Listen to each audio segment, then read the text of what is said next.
Okay, guys. Yep. Look at my husband did. He sat there and he gave me his arm for his thing because he's like, I don't use it. And I'm like, sweet. So tell me if this sounds a little bit. I can lose control with this thing, I feel like, to be honest with you. What do you guys? Does it sound better? Does it sound closer? Anyways, thank you, husband, by the way.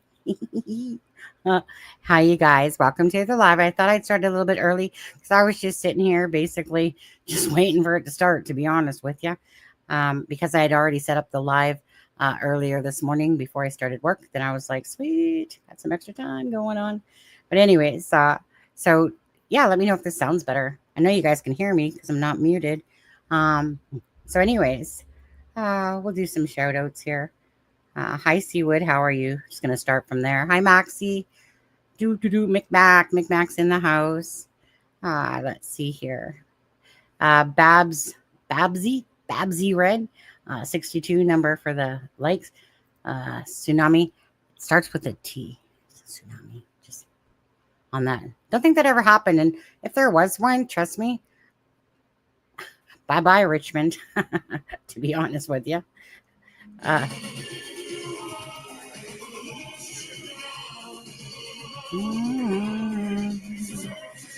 I desert you guys in a second. You guys know that. Hi, D Nova Scotia. Thanks for becoming a member. As you guys know, we're going to be playing out all of Janie's clips from the 13th and the 14th.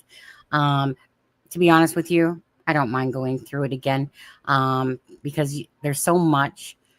There's so much to this case of Jack and Lily that it makes your head spin. It hurts your brain. And then stuff you forget about, and then you remember hearing it again, and it's on and on and on and on and on. So again, thank you guys, and thank you Nova Scotia, Nova Scotia, for becoming a member. I have an interesting picture. How do I send to you? Well, it depends. Depends what it is. I'll look at it. It's the @crimingshame@gmail.com. Do not put it's a criming shame. It's @crimingshame@gmail.com. Okay. Hope you guys are doing good. Happy hump day. It's hump day. It's Wednesday, isn't it? Yeah.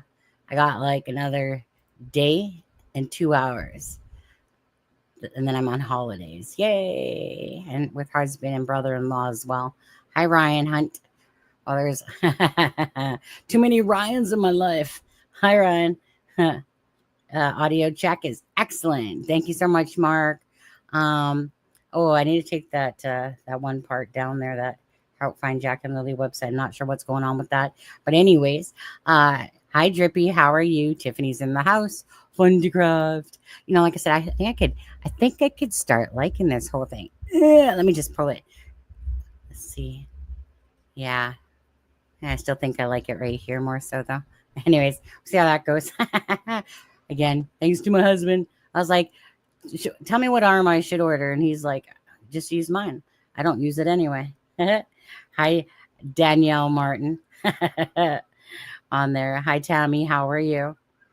Just doing some shout outs first. Hi, Marie Antoinette. Hi, Annabelle. Hi, Alberta. Native girls in the house. Micmac, sorry to hear and hope it gets better. What's going on with Micmac? What's going on with you, Micmac? I'm scrolling like upwards. Yep. Smash that like and subscribe. It's free. It absolutely is.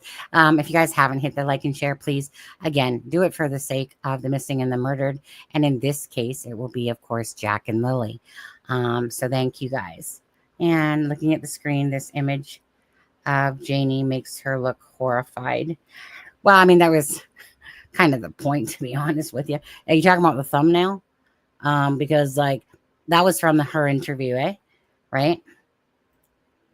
And 65. I mean, she was pretty. Whatever her reasons, she was, well, I mean, obviously, right? You're doing an interview. And, I get the part of like being all over YouTube and people, drones driving by and stuff like that. And honestly, it's just one of those things that this isn't going to change any high profile cases, especially when you know that that it's just a muddled mess about what happened to Jack and Lily. There's no consistent timeline. I keep trying to get a timeline. um, Malehya did say she didn't want to answer any more questions when I asked her the next day. I hope she does reconsider on that. And just like Daniel answered some questions today for Kent that I'm allowed to share as well. So, all we ever want is just what happened to Jack and Lily, right? Um, Now, and what we expect is that the people that were in care of Jack and Lily would be more than willing to talk, would be more than willing to ask for the help of everyone, the community, the online resources. We would expect this because this is about two missing children that nobody seems to know what has happened. According to Belinda, neither does RCMP. It's a pretty crazy case. I'm not going to lie, but it's for Canada. It's crazy. For America, it's not crazy. Um, so, but I just find it really sad that we're talking about two children, and the truth should just be easy. If you tell them the truth, and a timeline should just be easy. This is what happened. This is what we did. Da da da da da. Children went missing. Great. Okay. I know that myself, and lots of others. This case has taken our hearts.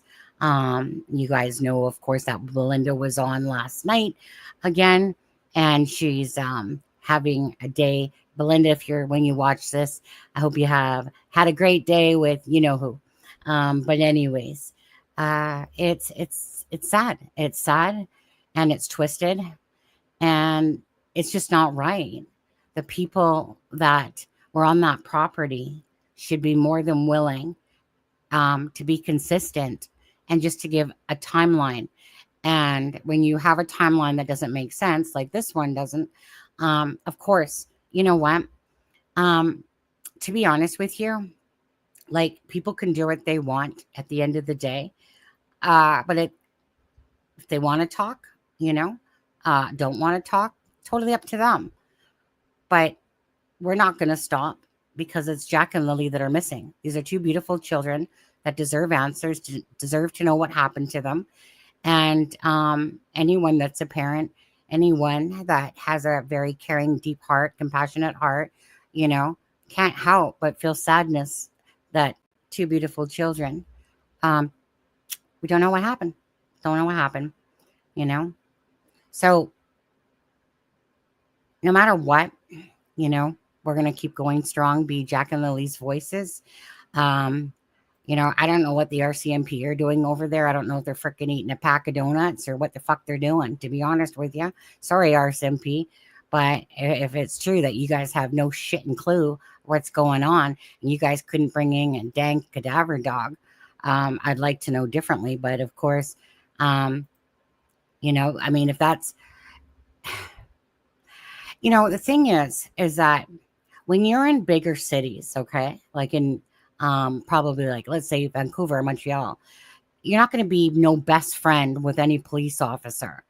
But when you're talking about a small community, that's when your freaking neighbor is an RCMP officer, and talk happens more, and maybe they do give more information than what they should, to people. Because normally, right, any person that's on that property, regardless, to me, is a suspect. Absolutely. Because the children disappeared under the care of Daniel and Malehya, and whatever Janie's role in her everyday doings on there. Bottom line is there's 3 people on the farm, and we can't get a consistent story. You guys know this. I know this. And it's wrong. It's wrong on every level, right? Jack and Lily are not our children, but we've taken them on like we're their guardians, basically, to find out the answers to what happened, if the truth can't be told for the people that live on the property, then that's on them at the end of the day. And then we'll just hopefully one day get answers for Jack and Lily. I just think that it's so wrong on every level that when these children are deemed to be as hidden, right? Hidden alive, I'm talking about. Then why aren't the actions showing that they're looking for Jack and Lily? Because they should be at the forefront of every channel.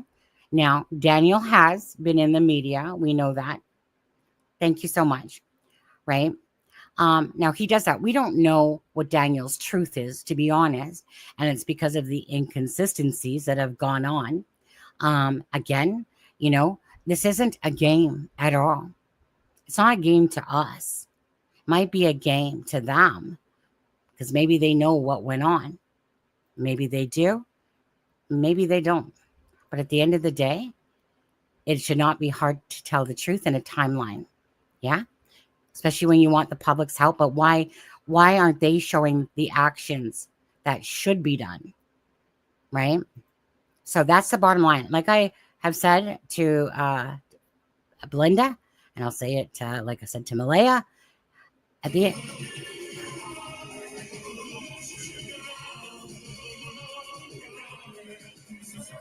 Hi, Fundycraft. Thanks for becoming a member on there. Appreciate you guys, by the way. So am I frustrated watching this happen when it involves two children? You guys are, I'm sure, as well, right? But like I've said to Daniel, Malehya, it doesn't matter who it is, to be honest, even Belinda, is that, whatever information that they want to talk about, absolutely, right? They want to put stuff out there and talk, absolutely. Any family members. And I appreciate that, even if it's untruthful. I still appreciate it regardless. But at the end of the day, I fight for Jack and Lily. I don't care about any drama that's going on behind the scenes. I don't care about people that want to attack this channel. I literally do not care at all about that. I mean, I'm a strong enough female that I know exactly who I am, why I bring awareness to the missing and the murdered, and no one will ever take that away from me. So I do not care about the bashing part. It doesn't bug me. It doesn't even interest me. I rarely look at drama crap whatsoever. So people can attack all they want, but you know what? Like I said, I'm a strong personality. I've been through a lot in a sense, but I'm not going to say never been a victim. I don't act like a victim. I just choose to always be strong and never let people try to tear me down, and they won't, because I won't let you. So try as you might, for those people out there that are bashing, go right ahead and have a cup of I don't give a fuck. To be honest with you, I care about the cases. I care about the ones that we follow. And in this one, I care about Jack and Lily. So we will keep the focus on that. Oh, there she is. Hi, Belinda. How are you? I hope you had an amazing day. Yeah. Sometimes, like myself, sometimes you just need to take some time off. You need to regroup, gather your thoughts again. And then, you pick your butt back up and then you get going again. When I'm invested in a case, again, I do it from the bottom of my heart for everything that I am. And again, nobody can take that away from me. So for all those people out there that try to take away from, whether it's me, Charmaine, or Kent and all that, good fight. Doesn't matter.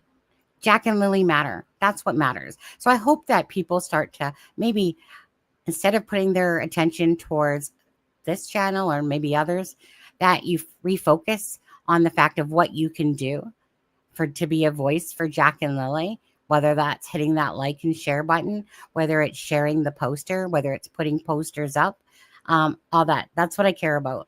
I don't care about the mess and the drama. I just would like the truth of a timeline so that there's some really great people online. Like, I think I said this in a message to Malehya, is that, you might have like 11 investigators or whatever, maybe 13 now, right?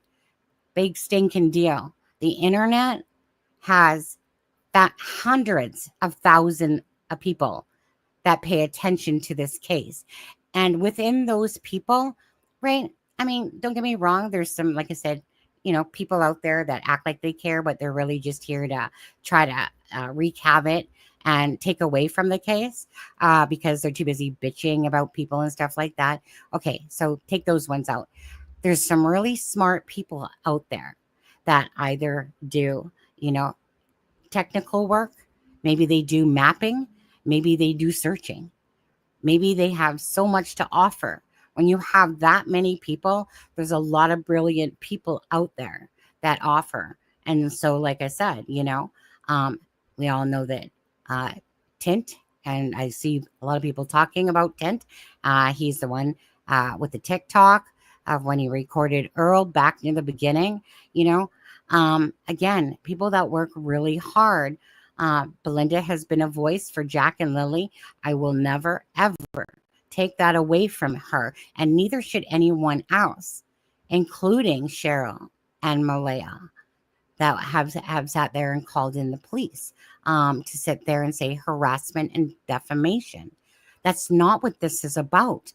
This is about Jack and Lily, and Belinda should be thanked for all the amount, since she's been the only one, for all the amount of information that she has done, including Daniel, to be honest, including Daniel.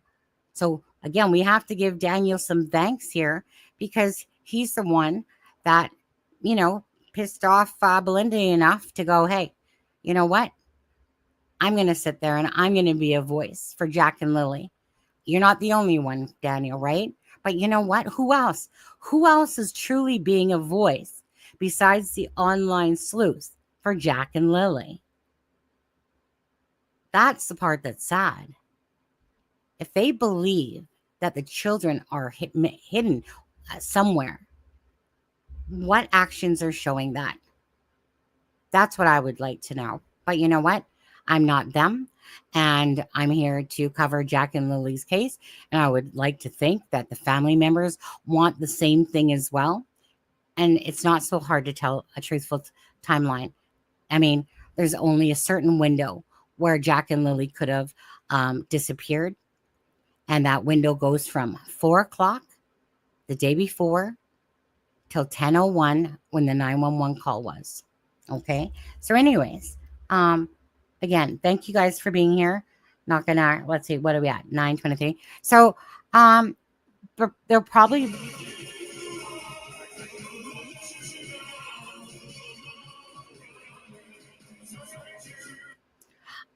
yeah. So thank you, Belinda. And thank you for joining us last night. I hope you're not too tired. Absolutely. I give credit where credit's due. Simple as that. I am thankful that Malehya had talked to this channel. Everyone was wanting Malehya to come out and talk. I really hope she reconsiders. Again, if it's about Jack and Lily, then it's not hard to answer questions to her timeline, right? Same with any other family members.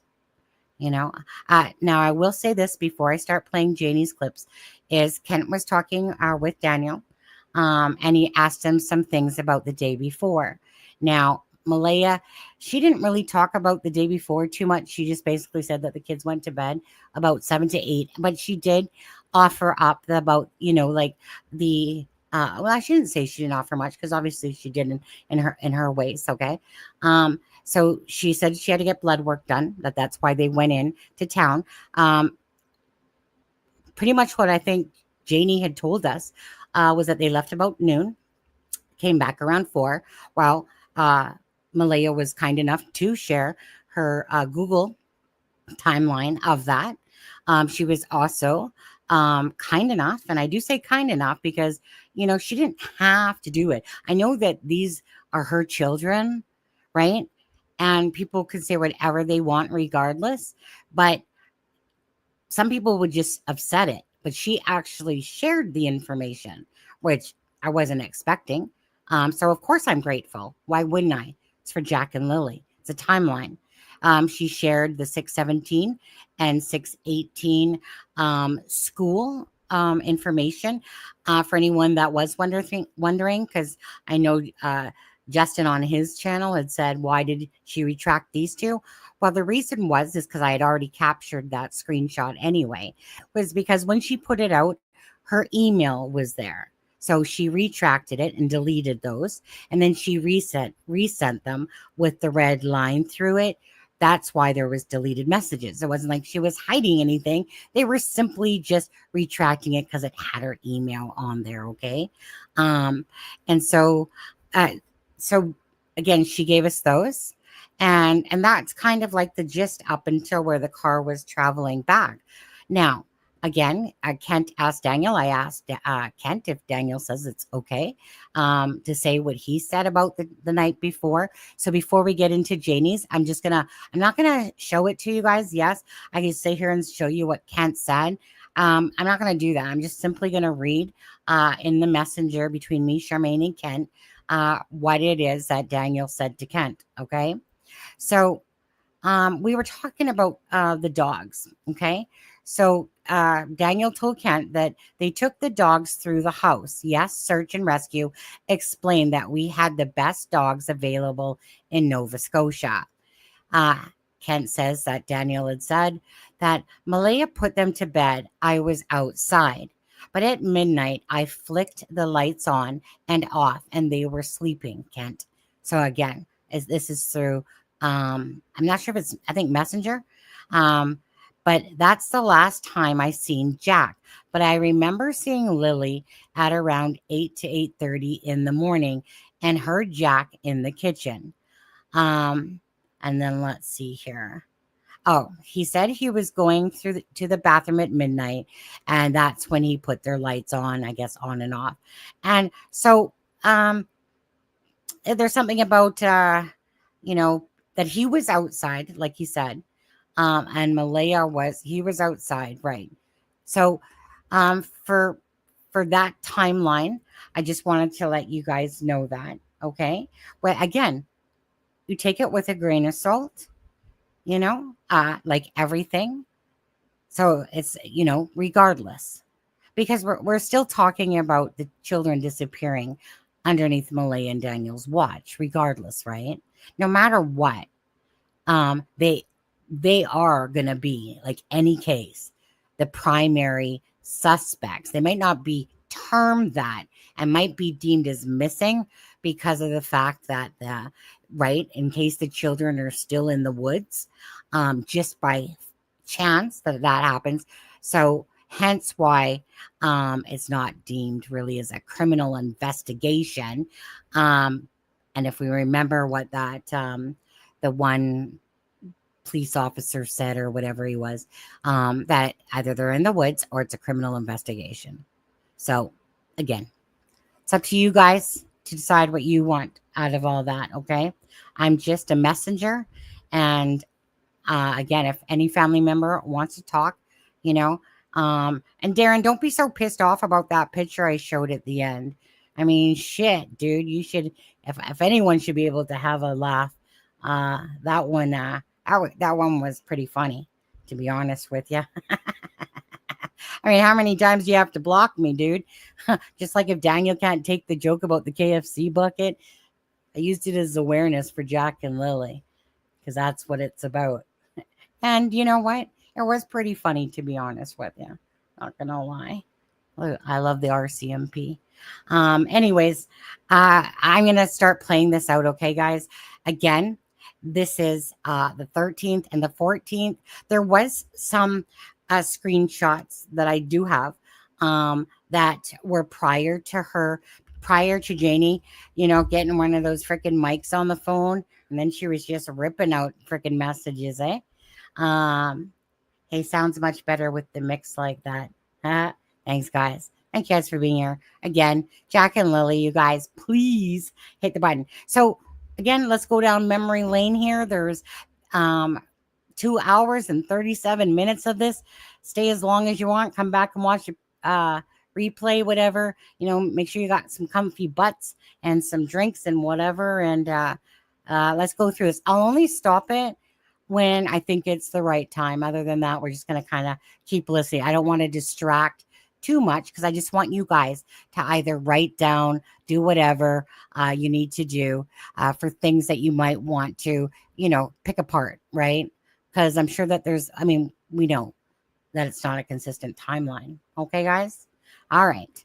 So let's do this. Hit play and we'll go from there. Jack and Lily, you guys will see that it's got on a loop. In a sense, the pictures. I want to make sure that not only am I playing Janie's video, but I'm bringing awareness to Jack and Lily, and that's the point of it. Okay, guys? Not to go in there because there was a dog in there. She told me that if I interfered in her investigation, she'd have me removed off the property. I told her there was a dog in there. If she didn't even give me the chance to tell me to take my dog out of there. She started shooting off to me. I then let the searchers search my trailer. Malehya let them search my trailer. And on Sunday morning, Mason and 3 other people come in and searched my trailer. They even checked my washer spinner. So I did not refuse to let them search my trailer. I just told Officer Mason there was a dog in there. My dog was protecting his property, and I was scared if she went in there, my dog would have done something. Not that he would have, but you don't know when somebody enters your property without a dog knowing. It was just for her safety and my dog's safety. So if people can't understand that, then they don't know anything about dogs. My dog has lived a quiet life here, and all of a sudden I have all these search and rescue people here, all cops, helicopters, drones. My dog is got so much anxiety in him, he's losing his hair. I had him to the vet. The vet told him as long as I was stressed out, my dog would be stressed out. So it had nothing to do with me not letting them search my RV. I was just the safety of the officer. And for my dog. And as far as the cupboard goes, I had nothing in the cupboard. I do not do drugs. I do not have guns. I don't do any shit like that. So there's your answer to the cupboard. There's your answer to the RCMP not searching. I will stop it there just for a second. I know about the star from the searchers audio, scanner audio on that. So no, I haven't had time. I just got off work literally half an hour before this live. So no, I haven't had to, but I'll look at it later for sure. Daphne and Shanna, thank you guys so much for all your work that you're doing as well. Thank you to everyone, actually, that's really truly putting in the effort for Jack and Lily to bring awareness. Now I do want to stop here. The reason why I'm going to stop here is because Belinda knows that the dog that she saw in the window in that interview would not be the dog by sound that you would hear. This was, she said, like a really deep sounding dog, like a big dog, right? So I'm just pointing that back out. So there's discrepancy here because Janie said that there wasn't no other dog. Now we know that Earl has some sort of pit bully thing, and that Justin has a dog, but it was stated that no, that only her dog was in there. And Malehya made a comment as well, kind of to what Janie said about why she wasn't letting them in at that moment because she didn't want them to get bitten. Okay, so again, we're here to pick up on discrepancies, and and as well, who knows where the truth lies? That's what we don't know, and we don't know it from honestly any of them because really it's been inconsistent. And Janie's was by far her account is definitely by far puts a big muck in the other timeline. Now, again, maybe it all could make sense if they made it make sense. But the thing is what's been put out does not make sense. But anyway, so that's why I would stop that there. So was there a bigger dog that was in there that they're not admitting to? Don't know the answer. Anyways, but Belinda says she knows that this dog had like a whoa, like a deep sound, right? Now I believe she was there. Was it? I think with her sister on there. But anyway, so I'll leave that and keep playing. My trailer. They have searched my trailer 3 times. Oh, and by the way, I do not accept friends' requests, so don't even bother sending me one. My dog does not. I am going to stop this one more time. Okay, so Samsung users, okay? Samsung users, whenever Kent is sometimes texting in our messenger, you don't hear it from iPhones. And I believe Janie has an iPhone and Daniel has a Samsung. Now, she did make a comment at some point, and it's going to be in here, as if Daniel was, I think, trying to help her with how far it was to Malehya's mother's house or whatever. Anyway, so when you're hearing bubbles, that's someone to me using that Samsung. So I don't know if I believe. I want to say hypothetically that Daniel is sitting beside her as this conversation is going on. And it wouldn't shock me, to be honest. It's mother and it's son. So it wouldn't shock me because I'm sure he helped her how to use the microphone on the phone as well. But anyways, I just wanted to point that out. When you are hearing bubbles, only a Samsung phone is going to do the bubbles. Like Lily's loud scream, just like any dog would not like Lily's loud scream. I can't stand Lily's loud scream. If you watched her birthday party, the way she screamed, could you stand Lily's scream? All the time. My dog reacts. My dog tells me when there's people in the yard. My dog tells me when the kids are outside. My dog is really sensitive because he's so used to being all alone here for the last for whenever the kids showed up here 2 years ago. My dog has been used to quietness. When Jack and Lily moved in here, my dog got more sensitive to sounds because of the kids yelling, screaming. So yes, my dog is very sensitive to Lily's scream and Jack screaming or talking.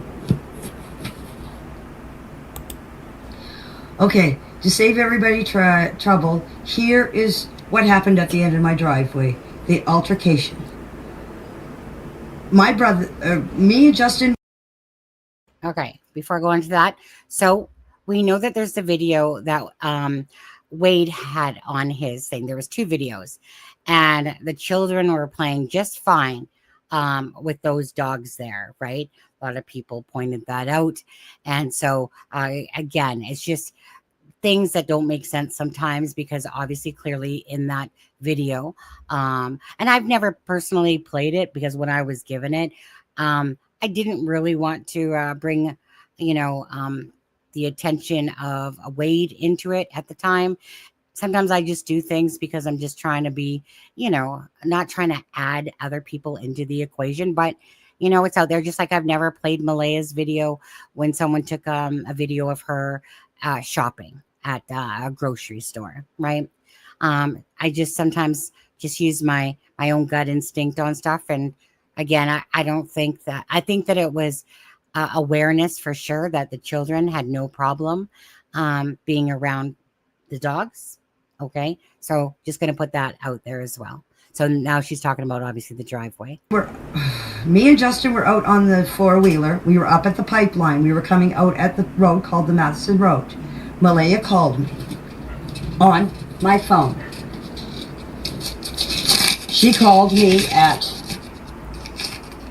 3:32. I didn't answer because we were talking to a lady on her 4-wheeler with a child. Then she called me back at 5:39.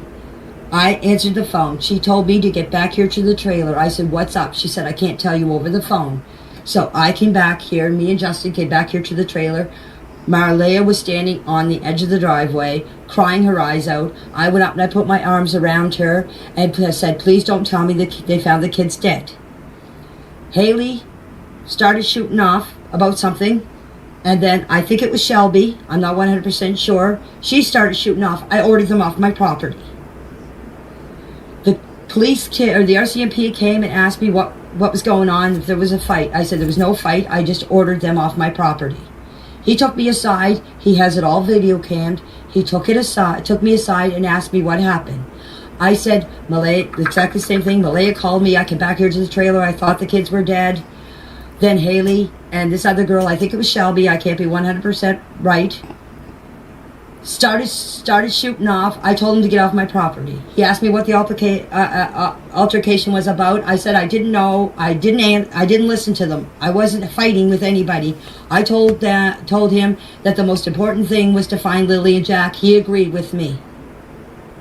I did not order Malehya off the property.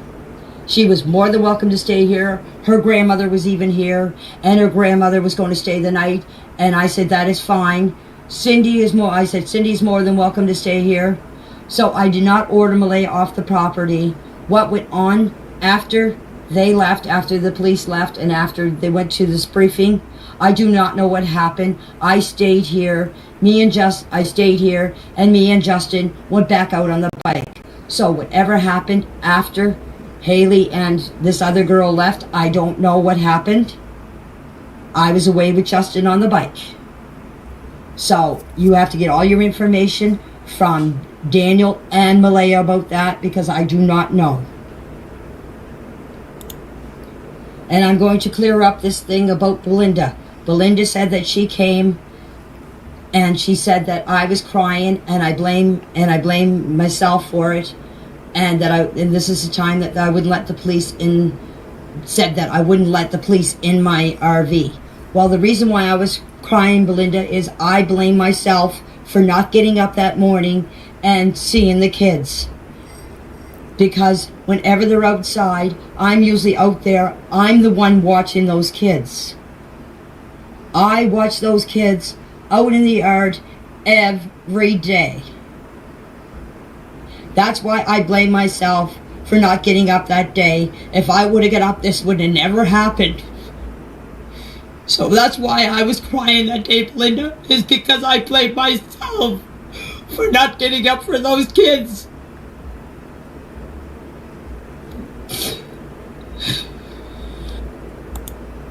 And I'll tell you something else, and I don't care if you believe me or not. I would never, ever, ever let anything happen to those kids.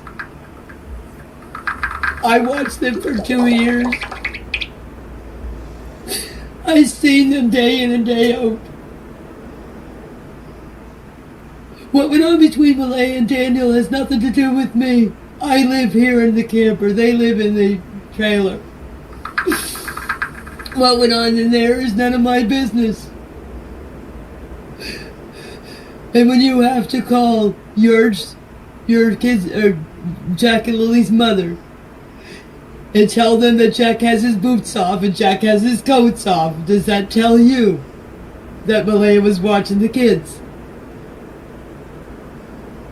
So don't come down on me because they weren't my grandchildren, but I do consider them my grandchildren. I don't care what anybody says. When they came into my life, they became part of my family. Yeah, I never understood that comment, to be honest. I remember Daniel made a comment. Now, first things first, absolutely on parts of it, she's reading paper. You can absolutely hear her. And that part I'm not, honestly. However you want to deem that. Honestly, if I had to try to remember everything too, I'd want to put that down to paper. She's not exactly a techie. I think she can order Temu though. But she's not exactly this techie. So it's not shocking me when I hear paper ruffling as she's reading, from a timeline. So that part, again, I don't put an over big emphasis on that myself, just because she's not exactly the young spring chicken, and doesn't seem like she's obviously a techie too much. And to me, it's kind of like somebody that's writing down the timeline for whatever reason, doing that. What else was I gonna say? It was just something she said there. One sec. hate it when went back to that to talk about what was just being said. Yeah, whatever. So if people doubt that, then they don't think very much of me, because I'm not that kind of a person.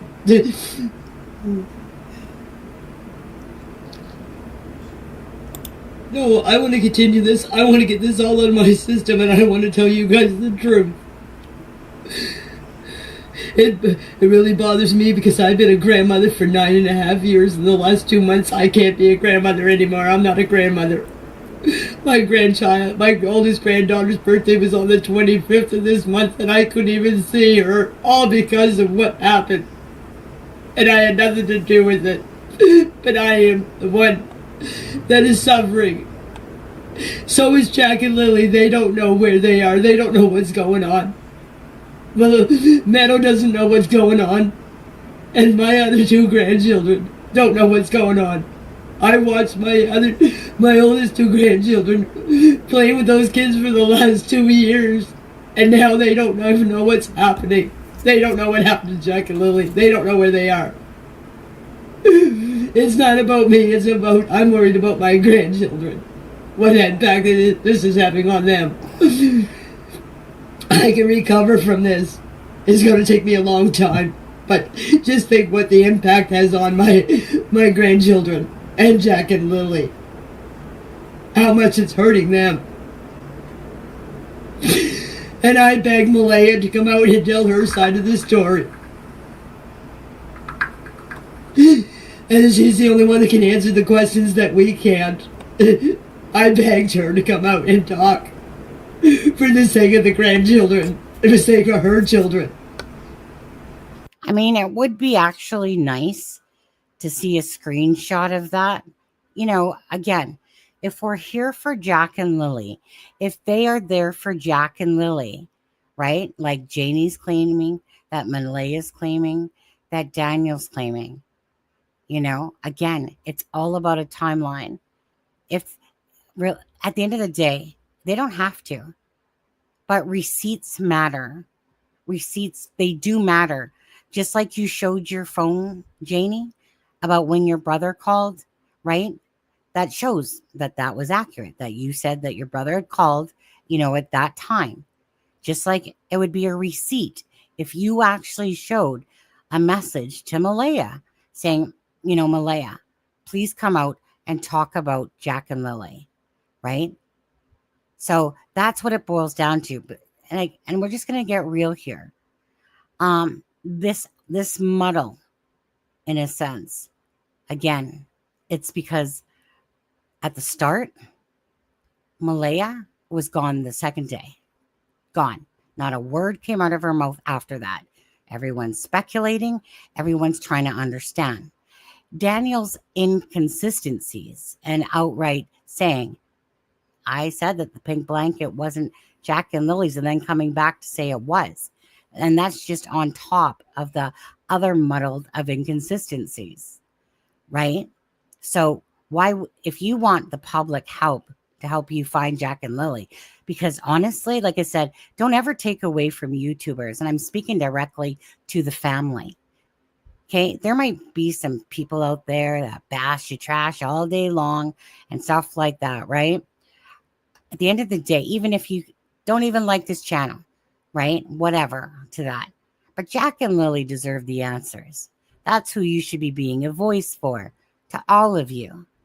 But when you have someone that's sitting there putting out inconsistent statements, Danielle, you know, I'm speaking to you, right? Because you're the one that has stuck out, you know, the nail that sticks out the furthest gets the hammer, right? So that's Daniel. He's sticking himself out there the furthest. And so as time has gone on, he's the one that's doing the interviews. He's the one that's putting himself out there. But when inconsistencies happen, you know, obviously it's not the news. It's the true crimers that are going to sniff out every ounce of stuff that's being said and then being, you know, obviously if it's an inconsistency, well, why is that happening? If it's a lie, why are you lying? Right? All those things. But the thing is that if these family members are truly looking for Jack and Lily, then why isn't anyone besides Belinda, and let's just even say Daniel as well, right? Even with the inconsistencies, why is nobody else really doing too much to show, especially since the version that's out there from both sides is that you think that the children are alive. But the internet, when it's used correctly, it is your wealth of resources. So don't ever mistake that the internet doesn't solve cases, because they solve a lot of cases. And if you don't know any, just message me. I will literally tell you. All we need to go as far as Gabby Petito. If you don't know about that case, it's a YouTuber that was filming that spotted Brian Laundrie's and the van that they were in. And what happened to Gabby Petito, right? He took her life. And of course, because of that video footage, the police, the LE law enforcement, as they call it in the States, they knew exactly where to go and where to look around. All because the YouTuber had their camera rolling. It happens all the time. So when you think that we're useless and we're titless and that we don't have nothing to offer you, I'm telling you right now that that's because you have no clue what the true crime can do when you use it correctly and how many cases that they actually can solve. It's just, the point is that there's a lot of things, a lot of fake shit out there, a lot of lies, a lot of stuff like that. But you know what? At the end of the day, that's like people in the real world as well. There's good people and there's bad people, right? And then you sift through the freaking, the liars and all the bullshitters and all that crap. And then you have channels, and I don't care what you think of it, like myself, who at the genuineness of their heart is covering this case because this channel cares about the missing and the murdered for no other reason and wants to help in some sort of small way or big way, doesn't matter. If someone sees this and has any information to Jack and Lily, but the family needs to stop this BS. And if you want the truth to be told, we are here to be a voice for you guys. But you need to cut the crap. And if you're not, then don't expect people to not think it's suspicious, right? We're not here to play games. This is about Jack and Lily. This is about your children, Malehya, Daniel, the stepfather. These are about the people that were underneath your care. Janie, same idea, right? You keep saying how much you love these children, although Malehya said you acted a little bit differently with her children versus your other ones. And might be the case. My mom did the same thing with her grandbabies. She denied it, but whatever. It was what it was on there. But you guys should be the forefront of the voices for Jack and Lily, right? The only person, regardless of what anyone thinks, it's been Daniel and Belinda. That's it. Very little has been said. Malehya on the 3rd, gone. Never heard from her up until the other day, right? Daniel, well, his inconsistencies make it so that you can't believe what he's saying because it's kind of like the kid that cried wolf. After so many inconsistencies, no one's going to believe you. Janie, your timeline messes with any of their timeline. And it's one of these timelines that's just so inconsistent that it doesn't mesh. But we'll listen to what you have to say. And the whole point is that all we're trying to do out of all of this is just get an accurate timeline. So if you had nothing to do with it at all, an accurate timeline is not hard to do. It's for Jack and Lily. That's all I got to say for that right now. You guys put yourself in my shoes and see how you would feel. You would be feeling exactly the same way I am. I'm no different than anybody else. I do have a heart. And I'm not standing up for Daniel, and I'm not standing up for Malehya. I'm standing up for myself. I told you everything that I know, and I told the truth. If you want to give me a Bible and swear it, I will. And besides, what would I have to gain by doing something to Lily and Jack? it breaks my heart I can't see my grandchildren.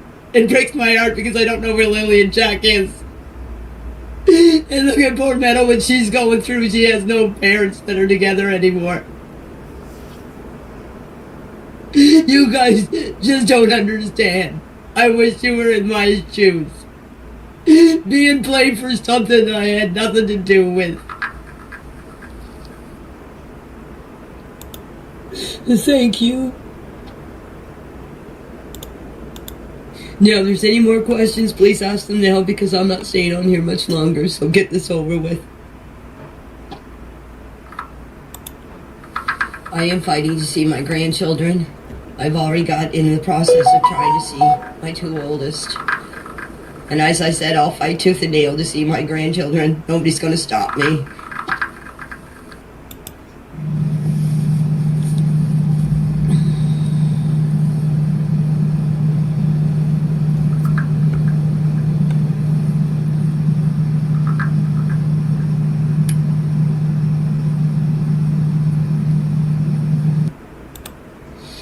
The CPS is stopping me from seeing Meadow because they say it's an ongoing investigation. And I think it's the mother of the two other grandchildren that aren't letting me see them, but I'm taking court action to start starting in the process of seeing them. Starting to hopefully see them. I told the truth, and I will not stop telling the truth until Jack and Lily are found. And my story will not change because I told you exactly the same thing as I told in my interview.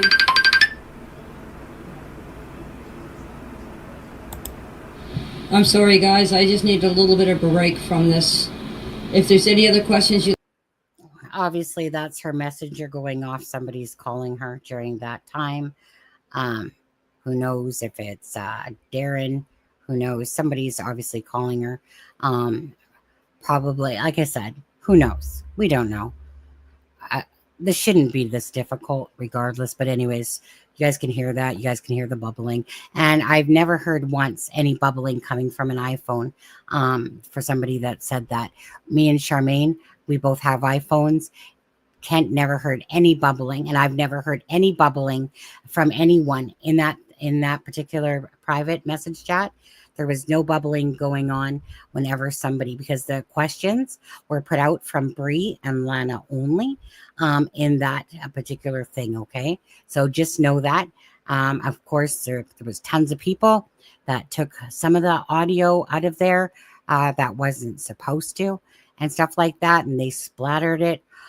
So I just wanted to ask because most of it's out there, but I have all of it. And I bet you any money that there's maybe one or two other people that have every single clip of what was played that day. But anyways, so again, if Janie wants the truth out there, then again, why hide anything, to be honest with you, at all? However you guys look at this, again, is totally up to you guys. I'm just playing it for you guys to remember what was said and to take that with any other information that you have.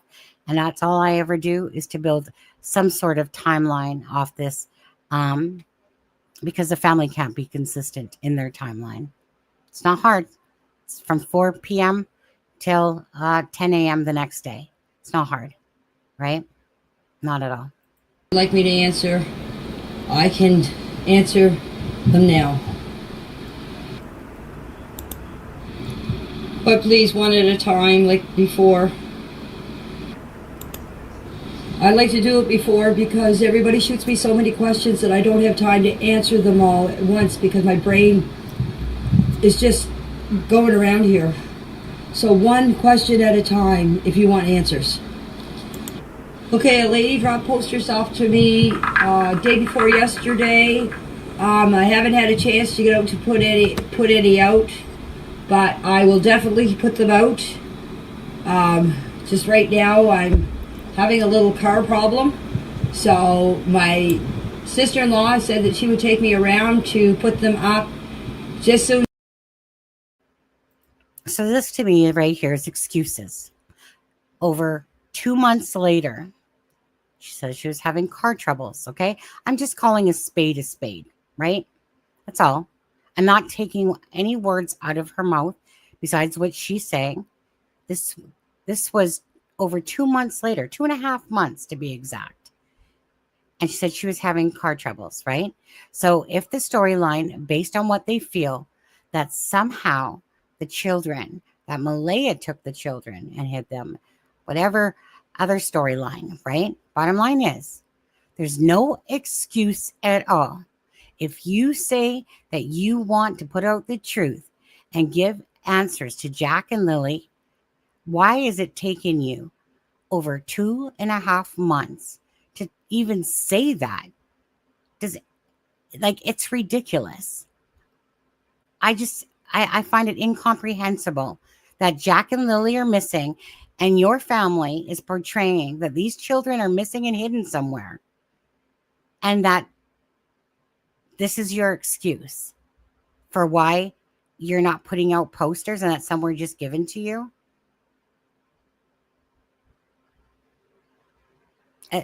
It's just incomprehensible. I know that you're their not even step grandmother, Janie or Daniel, with the stapler and stuff like that. But do you understand how ridiculous to us that sounds? Because these children, if you feel like they're out there somewhere, they deserve every awareness from the family to find them.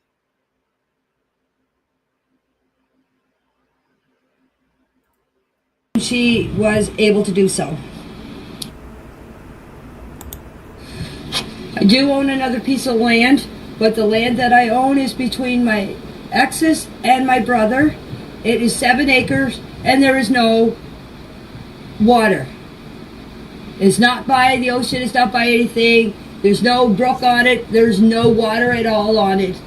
So if you go to Google Maps, you will find the piece of land between my exes, which is Daniel and Justin's father, and my brothers. And that would be on the Lansdowne Road, not the Lansdowne Station Road. Repeat, the Lansdowne Road. And to correct Haley and whoever else, the piece of blanket was found on the Lansdowne Road, not the Lansdowne Station Road. I cannot answer questions about that blanket because I was not here when it was supposed to be found. I'm just hearing where she said it was. I'm correcting her that it was the Lansdowne Road. The only time that I was here to have any part of the blanket was when the cops, RCMP, came here and asked about the blanket to Daniel. Daniel and Justin did go to the garbage and showed the RCMP officers the rest of the blanket. And I can vouch for the blanket being put in the garbage because I seen the day that Daniel put it in the garbage because I told him not to bag it too heavy. So Daniel did put the blanket in the garbage.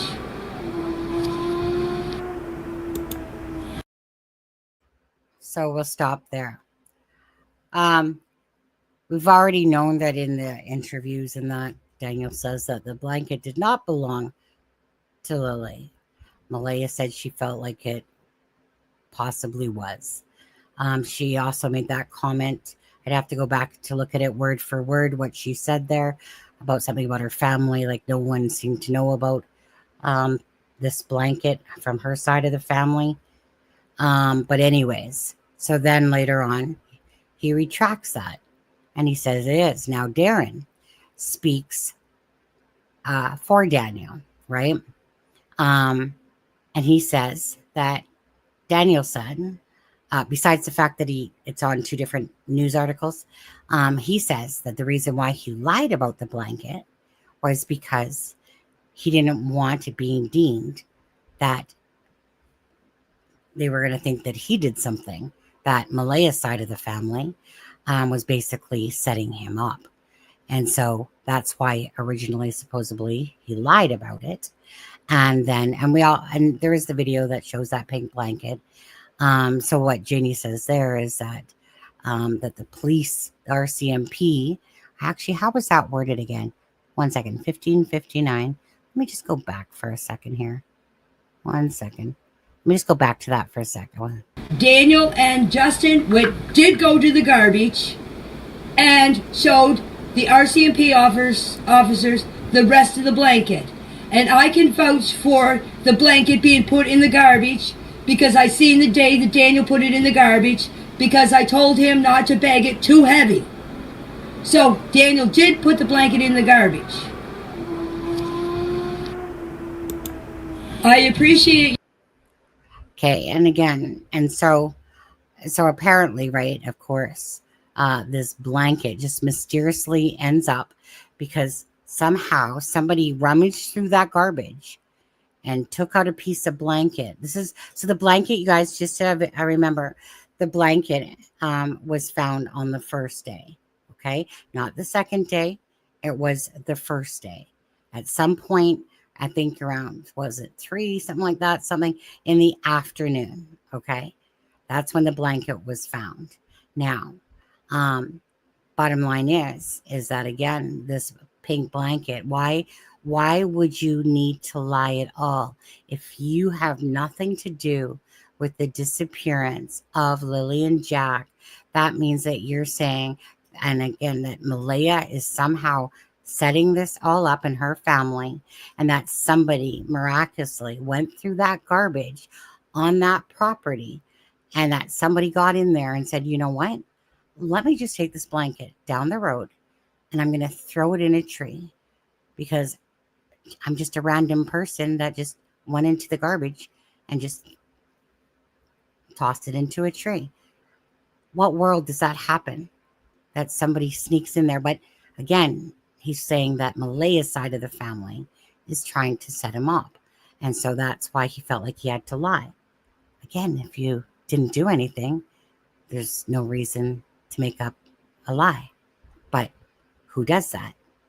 2 children are missing and you're lying about something instead of just telling the RCMP, look, you know, I believe that Malehya's family is doing this to me, type of thing, and I had nothing to do with that blanket. But instead he says, no, it's not Lily's, because he feels like nobody does that. That's not normal by any stretch. So if Daniel, like I said, unless you have a different version to tell of that, that makes that a lot clearer, again, then do so, right? Anything that you feel is being wrongly said or wrongly told, then if you say, like you say about Jack and Lily, that they mean the world to you and that you'll do anything for Malehya and the kids, then why don't you ever clear up any of this at all, right? It doesn't make sense.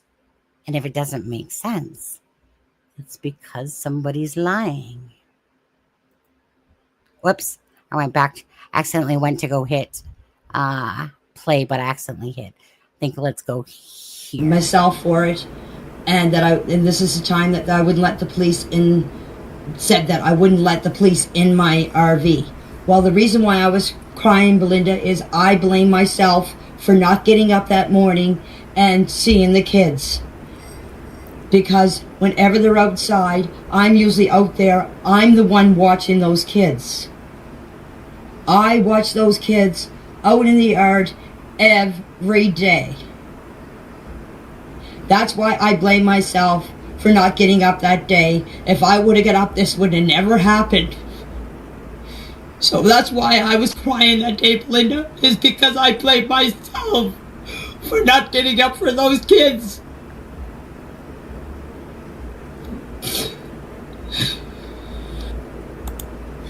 And I'll tell you something else, and I don't care if you believe me or not.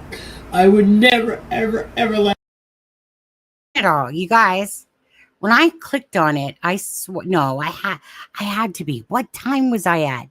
For Pete's sakes. For Pete's sakes. What time was I at? I think I was, shoot.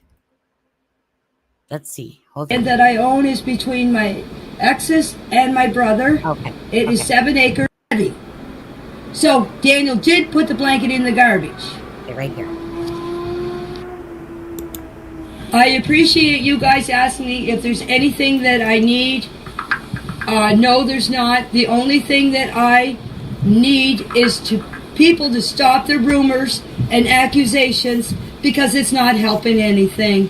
It is just making everybody's life miserable, and it's also hurting the children of all these rumors, and they got to stop. So I'm here to tell you the truth on my side of what I have seen and what I have heard.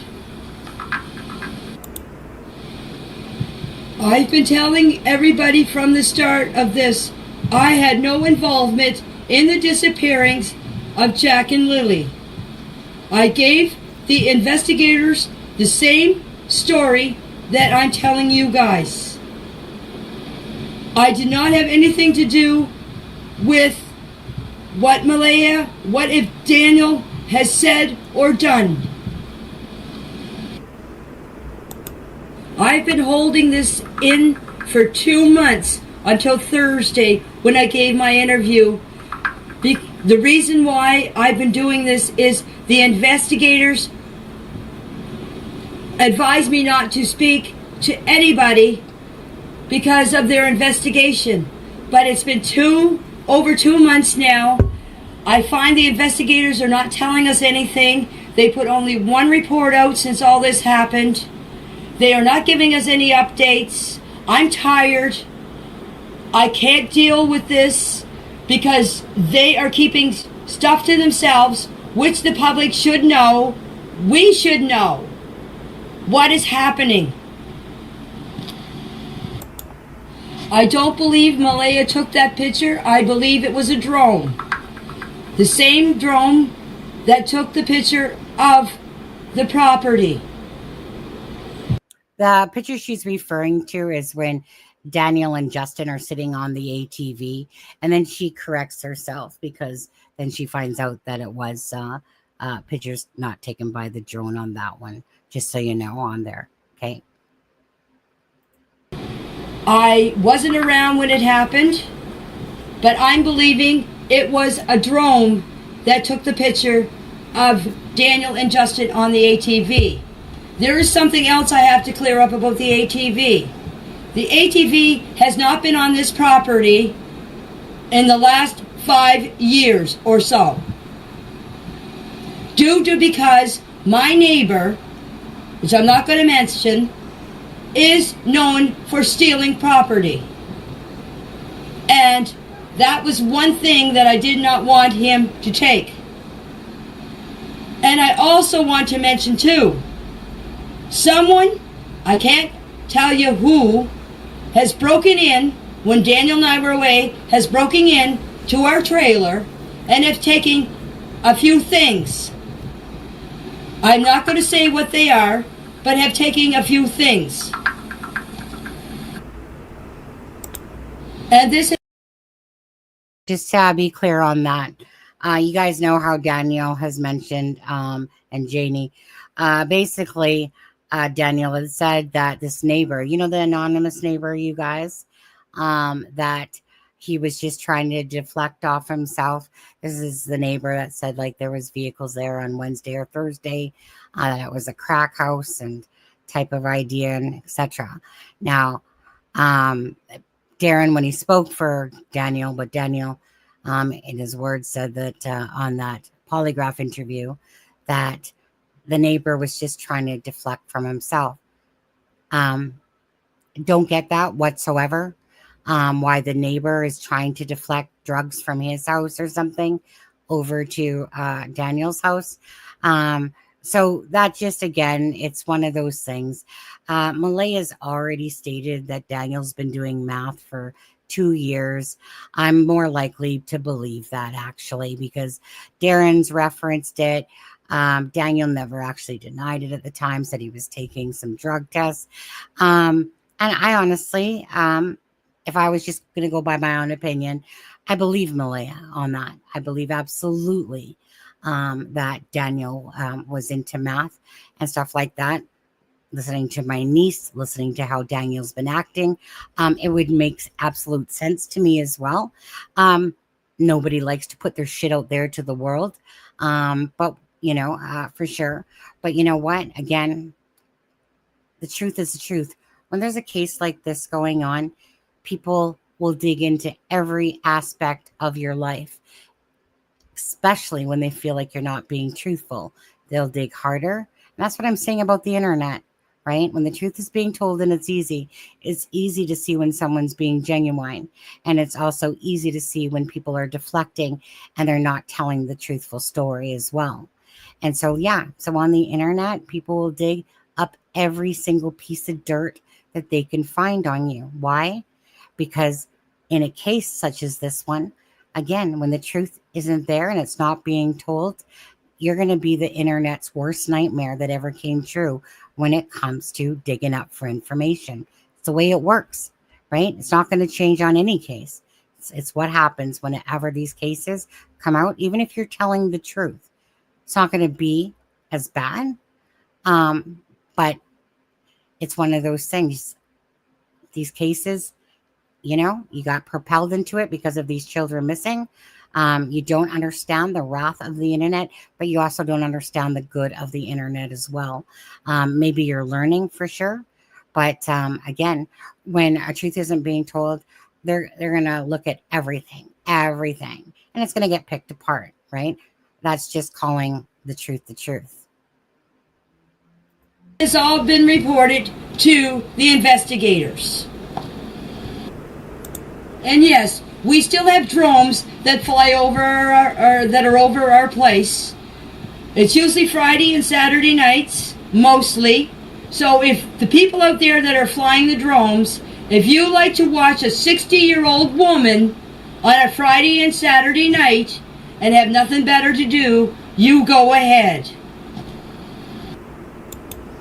And I'd like to say something else. And for all the people that are driving by, taking pictures of my property and taking pictures to see that what we're doing in the yard, I'm going to let you guys know I am scared of being in my own place because I stick mostly to my RV and my backyard because I never know that when somebody's going to blame us for what's going on, or blame me, I should say, I am scared to death that somebody's going to come along and do something to me while I'm in my yard. That's how scared I am. Now, I'm going to touch on that for a second because I do understand in Janie, her saying that. I can absolutely understand that it's not a joke. It's a case that's going on. I can absolutely understand, right? Drones are hovering. People are driving by, taking pictures. Everyone's trying to get some answers to why Jack and Lily are missing. So I do understand why she would feel scared. Because again, this is out of her territory. This would be scary for anyone, knowing that you're being watched. Every move you make, every part that you go into town, you're being talked about, you're being looked at. But at the end of the day, still, so I do understand that. I want to say that first and foremost. I can put myself in Janie's shoes here, or anyone else that has a case like this where this stuff is going on. Absolutely. But again, to be honest with you, the case has gone sideways, circus act, because of family members, because they're not consistent. From the people that live on that property, they're the ones, to be honest with you. This makes no excuse for people threatening you and stuff like that. There's no excuse for that. But when you're on public property or on public property, people can do what they want, to be honest with you, within the law.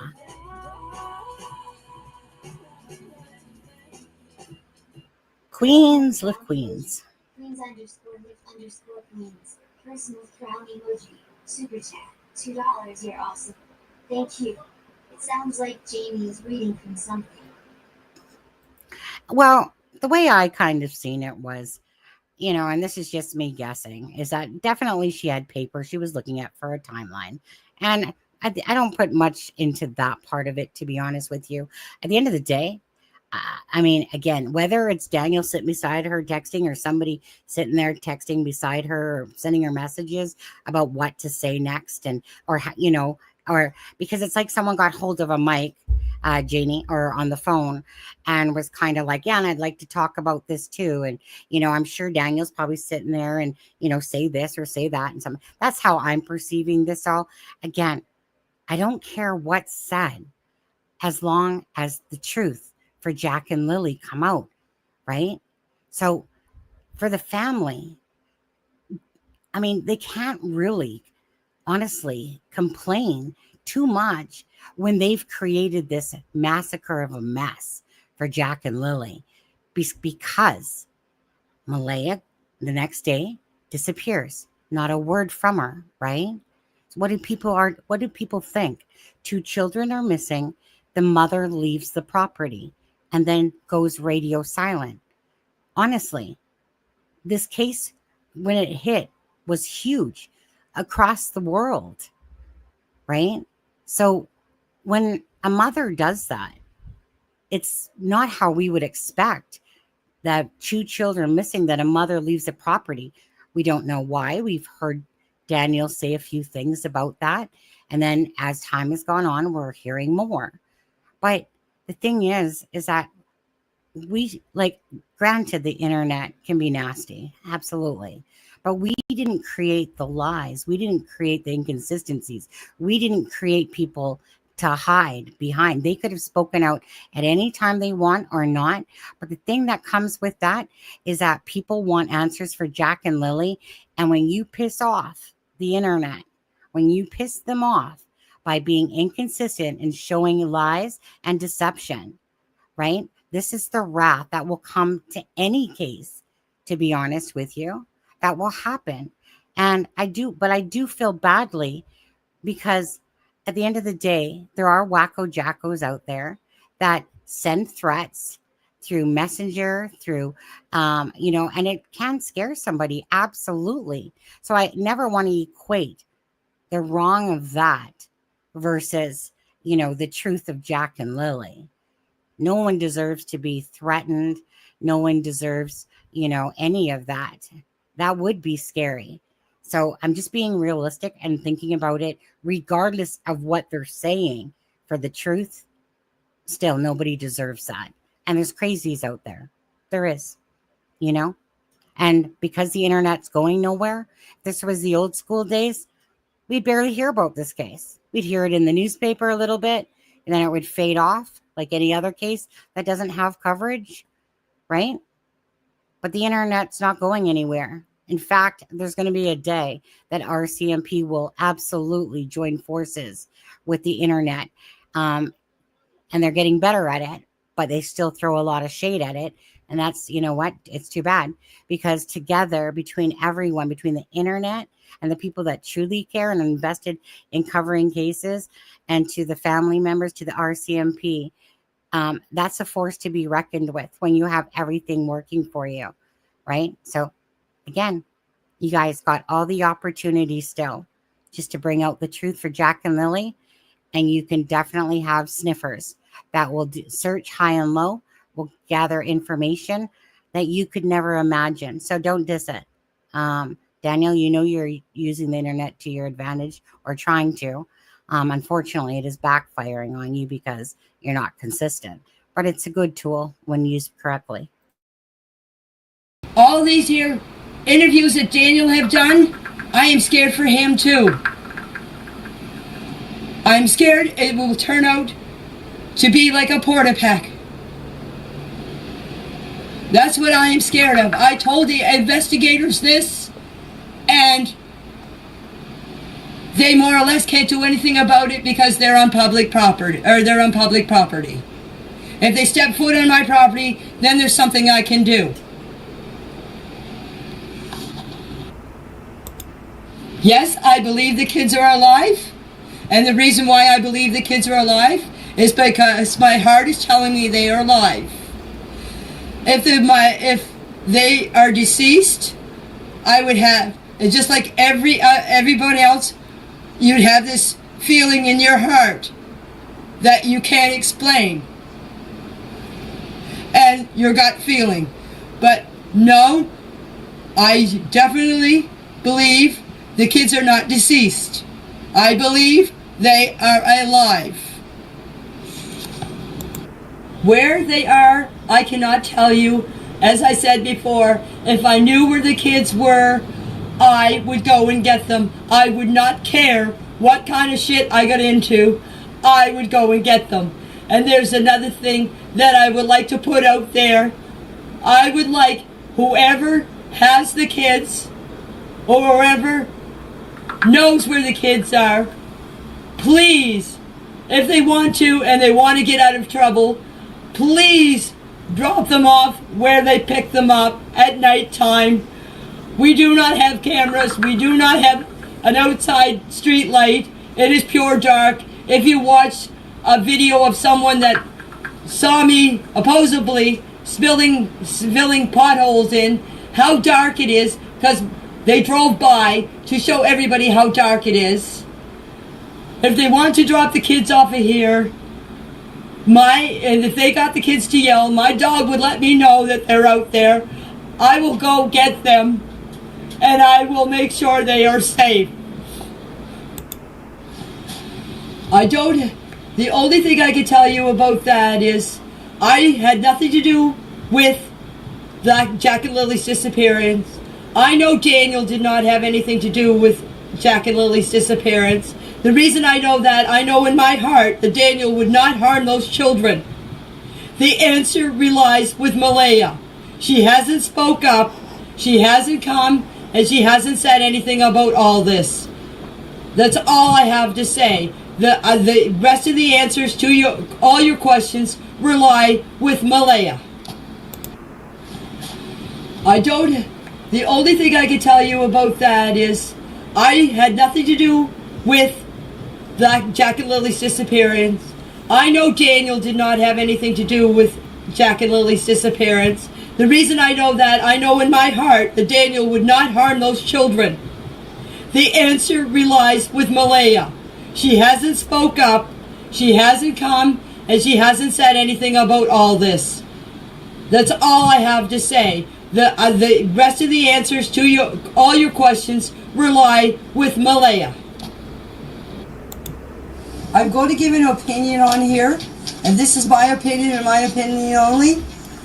I think Sunny should watch what she says about people.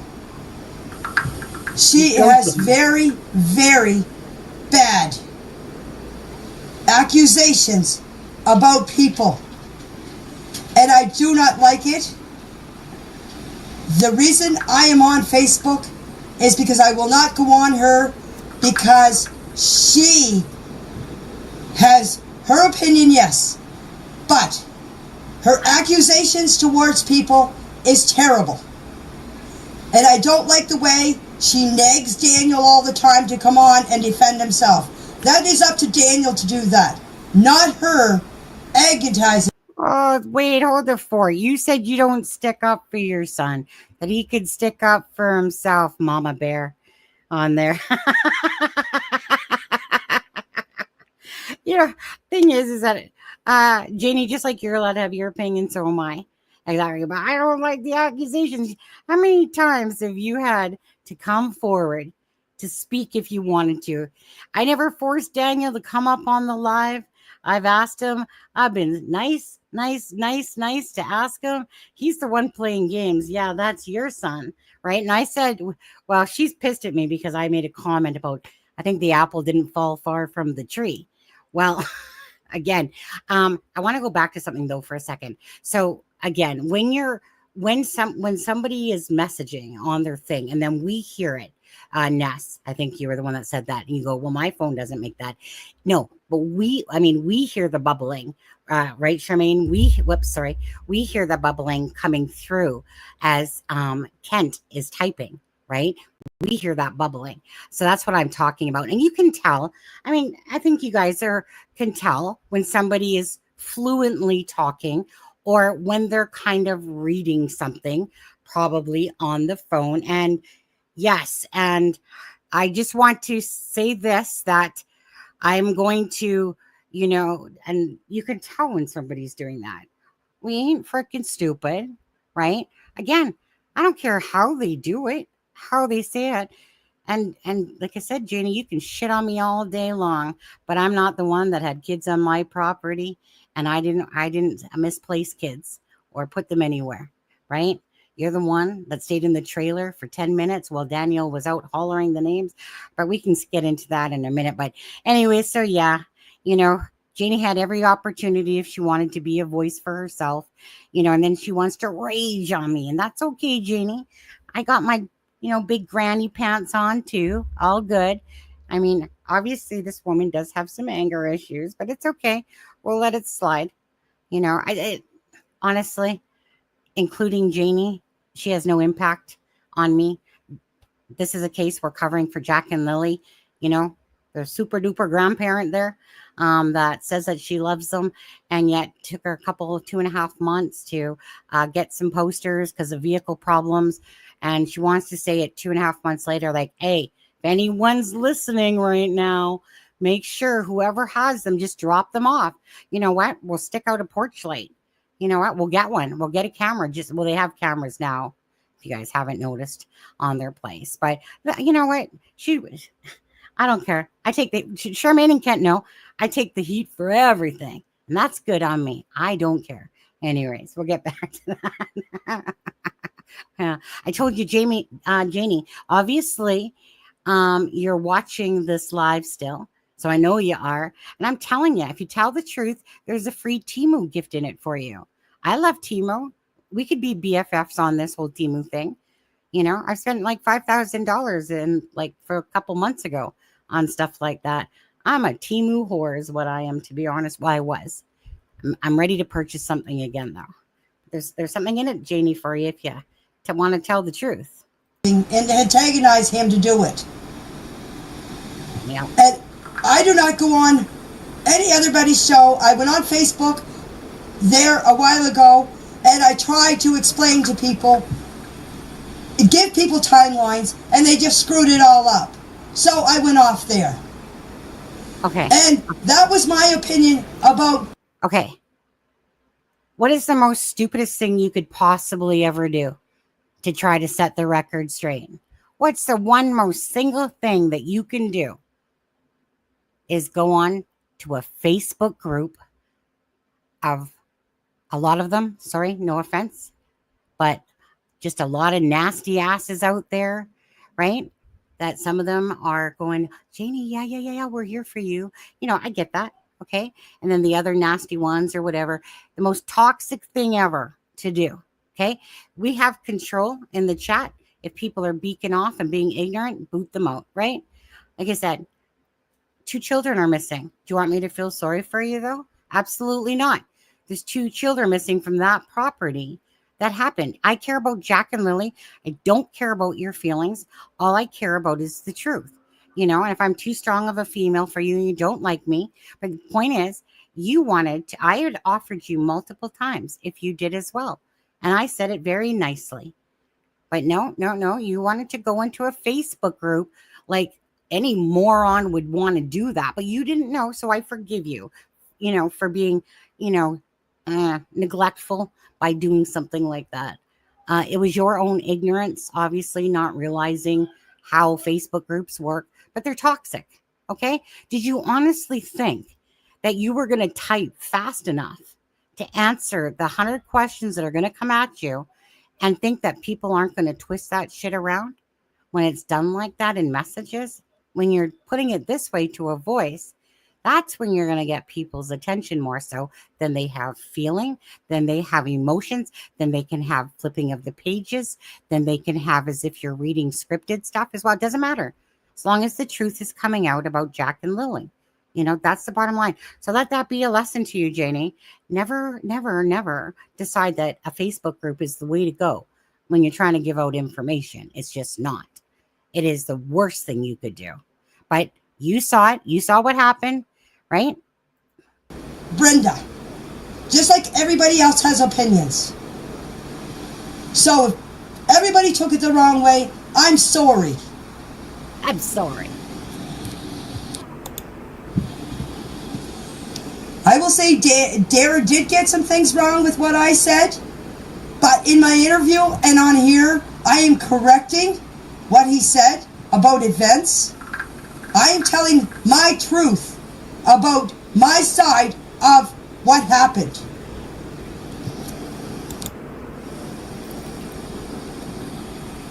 On May 1st, nobody was here.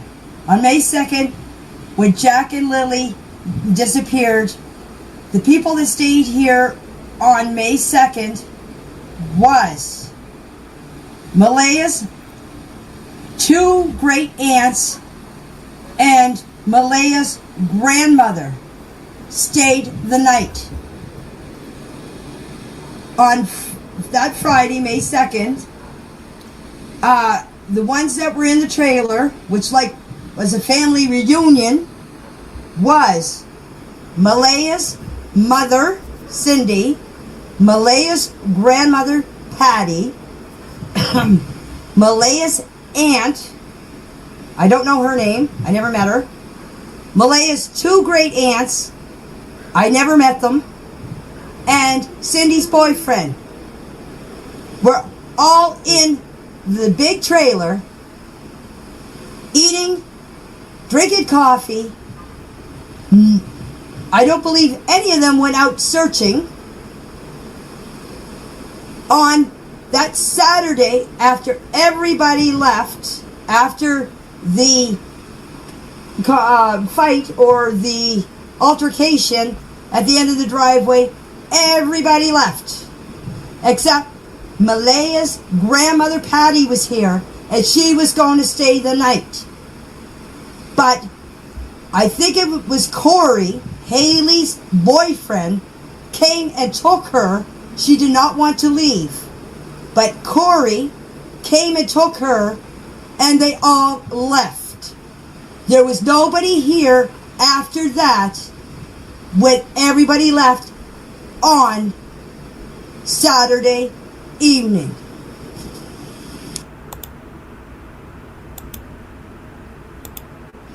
And I'm going to mention this too, okay? Daniel is a big boy. Or a man. Whatever you guys want to call him. He's my son. I will not stick up for my son. If he is telling the truth or he's telling a lie, that is on him, not me. But I can tell you that Daniel and Justin had nothing to do with the disappearing or anything to do with Jack. If you could just prove that, Janie, that would be perfect. If you could just prove that nobody from that property had anything to do with the disappearance of Jack and Lily, you guys were just looking in the wrong direction then. Obviously, we should be looking in those woods that have been covered again, or looking at some other, and hey, if this is one of those things that you even felt like there was an abduction that happened, that some vehicle rolled out in that 20-minute time frame, that's still not a 20-minute time frame, and that some vehicle just, stopped by that road, right? And that they picked up Jack and Lily, and if there could be just some proof to that, that would be sweet. But the thing is that you don't even know. We don't know if you're telling the truth. We don't know if they're telling the truth. Because when 2 children are missing and a lot of you cannot seem to tell the truth together, there's something to be said about that. That means that something's being hidden. So it would be nice to know. So this is how I see it. I just want to say that. This case is turning into a shit show. For the people that are involved in the situation of Jack and Lily missing, you want it to be a shit show. You want it to be a circus. You want to deflect. You want to misdirect. You want to do all those things. And you don't want to come up and speak. And you don't really want to have a timeline that makes sense. Why? again, if you're fucking with us this way, hypothetically, in my opinion, then imagine what the RCMP are dealing with, right? Now, Malehya did say that what Janie and Daniel are saying to the media, social media, is not the same as the statements that were given to the RCMP. Why ever would you want to bullshit a single point about Lily and Jack missing?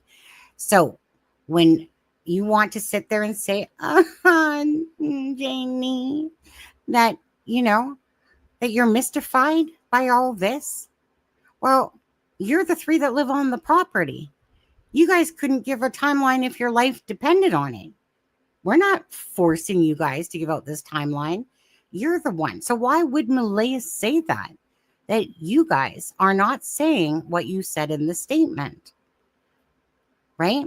I mean, Malehya, granted, she hasn't spoken up until the other day, but Daniel has.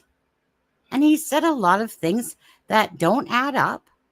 It sounds ridiculous. A timeline that can't make sense, right? So when this is happening, what are people supposed to honestly think? Put yourselves in the shoes and look at yourself from the inside out of how you're portraying the fact that two children, Jack and Lily, these beautiful children that are right up on the screen, the ones that were supposed to probably get on a school bus, typically on Thursday and Friday, but they were called in sick. And these two children are what? Are alive? Are dead? All I'm seeing is just a lot of fuckery. And I feel like, well, no, I don't feel like it. In my head, I know it's because the truth is being hidden. Why is that? Why is the truth being hidden? Why can't you guys act like you're looking for Lily and Jack? Why can't you guys act like you give two fucks about these children? Why is it the internet is doing way more than what you guys are doing, excluding Belinda, by the way? Well, excluding Daniel. Daniel's keeping the case out there too. For that side of it. Sorry, Daniel, I'll give you 50-50 credit on that. 50% lying stuff, inconsistencies. The other part, you're keeping this out in the news as well. It's your bullshit. It's actually keeping it out there, especially on true crime, to be honest with you, in so many ways. And then Darren stirred the pot. He come into the picture. And the next thing you know, like little freaking pieces of popcorn or freaking a bucket of KFC, like those little chiclets, these guys start popping out, right? Logan, you got Cheryl was on next, and then Haley was on next. And it's just kind of like, well, who's going to come out next? Who else wants to stand up for Jack and Lily? Anybody? Anyone? Anyone at all? Instead of the fundraiser being a beautiful event, it turned into a shit show when truly it was an event. And maybe, okay, right? It got maybe out of control a bit there and stuff like that, Learning curve for sure. But it was truly always about Jack and Lily. And that's what I will always see because I know it was. And people want to talk about money and bullshit over Jack and Lily of an event, regardless, that was meant to bring awareness to Jack and Lily. I say shame on the family members, to be honest with you, for allowing this shit show to continue and keep happening. Again, if someone truly wants to tell the truth, please, by all means, tell us the truth. If you guys had no involvement at all. Truth, not hard at all. It's right off your tongue. But anyways, okay. Sorry. Again, forgive me for being a mother. Forgive me for being somebody that cares about children. Forgive me for caring that I have a channel that covers unselfishly the murdered and the missing. Because I know that I can do something to impact family members. Be grateful that people on the internet are actually covering your case. Because if you have two children that are missing and you really want to know where they are, you would use us to your advantage. You would want to go and do interviews. You would want to come up and sit on podcasts. Think about Dylan Rounds. If you don't know about Dylan Rounds, think about what that mother did. And she fought through all the people's stink and shit coming at her way as well. She would come up on podcasts. All she did was care about finding answers for her son, Dylan Rounds. And they finally got the answers. Finally. That's what we talk about when we say fighting. These 2 children are missing. And we're watching a freaking, just a circus. It's incomprehensible to anyone's brains that this is going on while Jack and Lily are missing. So shame on all of you, except for Belinda. Sorry, take that back. Not Belinda, though. Okay? And I give her credit because, well, okay, and Daniel have credit because they are at least speaking up, right? They're not coming on a show and going, oh, well, let me talk about this part. Very rarely, when any of those people have been on the show or talked, have they said, you know what, this is about 2 missing children, Lily and Jack. We want answers, right? We want to know what happened to Lily and Jack. We'll help you. No problem. We'll put out the truthful timeline. Okay? Bullshit. Jack and Lily.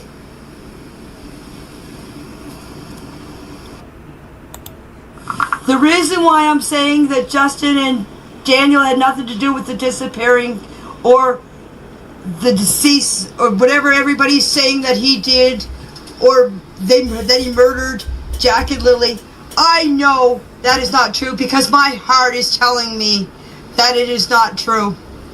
And nobody can tell me, by the way, these behavioral experts are saying the way he's moving in his actions and everything and stuff like that.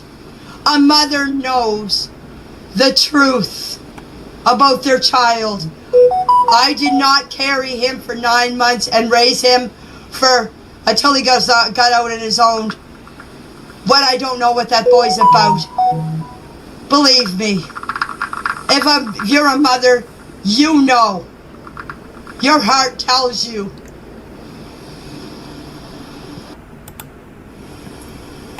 Yes, I can understand, but as I said, I have no control over Daniel, what he does and what he says. But what she said about me saying that that's the boy I raised and that's your son, that was an awful, awful thing to say about me. Because as I said, I have no control over Daniel. And yes, he is my son. And I love him a lot. But I am not going to stand up for him because he's a big boy. And what he... Yeah, he is a big boy, isn't he, Janie? Yeah, but you got to protect your boy. Don't go on that Sunny show. No, I don't like her. No, she's got too many accusations. Ah, Janie, the apple doesn't really fall far from the tree. Wait a second. I can't remember the look I gave. Janie? The apple doesn't fall far from the tree. A child is a product of their environment, Janie. Okay? So it might be your boy. Doesn't mean your boy's telling you the truth. Doesn't mean you're being truthful. Again, your timeline doesn't make sense just as much as Daniel's doesn't make sense. The apple doesn't. You know what the problem I think here is, Janie? Everyone thought that you favored Daniel. Little did anyone know that it was actually Justin was your favorite, to be honest with you. So are you going to... Justin's a big boy too on there. But it's so... I'm sorry, but honestly, if you're going to get pissed off at me at anything, it's because I said that the apple doesn't fall far from the tree. Yeah, it's your son. Heaven forbid. That should be a compliment, to be honest with you. However, in your case, I wouldn't deem that as a compliment because none of you guys can tell a consistent timeline. Now, if you did, I would be considered a compliment. So I'm not taking it back, Janie. The apple does not fall far from the tree. It doesn't. And again, just if you guys just told the truth, then the truth is easy. How many times do you have to say that? Truth, truth, truth. Anyways, Janie, those are fighting words, Sonny. I'm going to come at you. Janie, shut up. I'll buy you 2 Temu gifts just for your tenacity. He doesn't says it's on him, not me. So, Sonny, the accusation that you said about me, that's my son. Yes, he is my son. And nobody will ever take that away from me. But the way you said it about him lying and everything has nothing to do with me. You're not telling the truth either, Janie. I think you should all go back and listen to what she said about me. And then you'll know what I'm saying. Okay. I do have to say one more thing. Well, God darn it if this woman doesn't talk about herself a lot on this stuff, eh? You poor little victimized person, you. Right? Your story doesn't make sense, Janie. Daniel's story doesn't make sense. And we're just the outsiders looking in at your guys' bullshit. That's what it is. A spade is a spade, Janie. I can't believe out of all things in this world here, that's the thing that you're going to choose to stick up for. How about Jack and Lily? How about you stick up for Jack and Lily? You know, instead of targeting me with your anger. I'm just calling your bullshit, and I'm just calling a spade, right? And anyone can understand that this timeline makes zero zip hockey puck Cheerio sense, right? But it's okay. You can have Daniel for your son. I don't need Daniel for my son. I already have a son. I don't need another one. I don't need one that has mistruths and that's going to bullshit me. That's okay, Janie. That's your son. You're right. And you and Daniel can live happily ever after on that thing, but just go ahead. What happened to Lily and Jack? That's what we want to know. Just be truthful, right? Then you wouldn't be the target of all this stuff. But you're sitting there, you're reading off of paper, you're reading text as you're doing it, and you're not doing it authentically or genuinely like you think you are. But go ahead, Janie. You target me. I got big shoulders, Janie.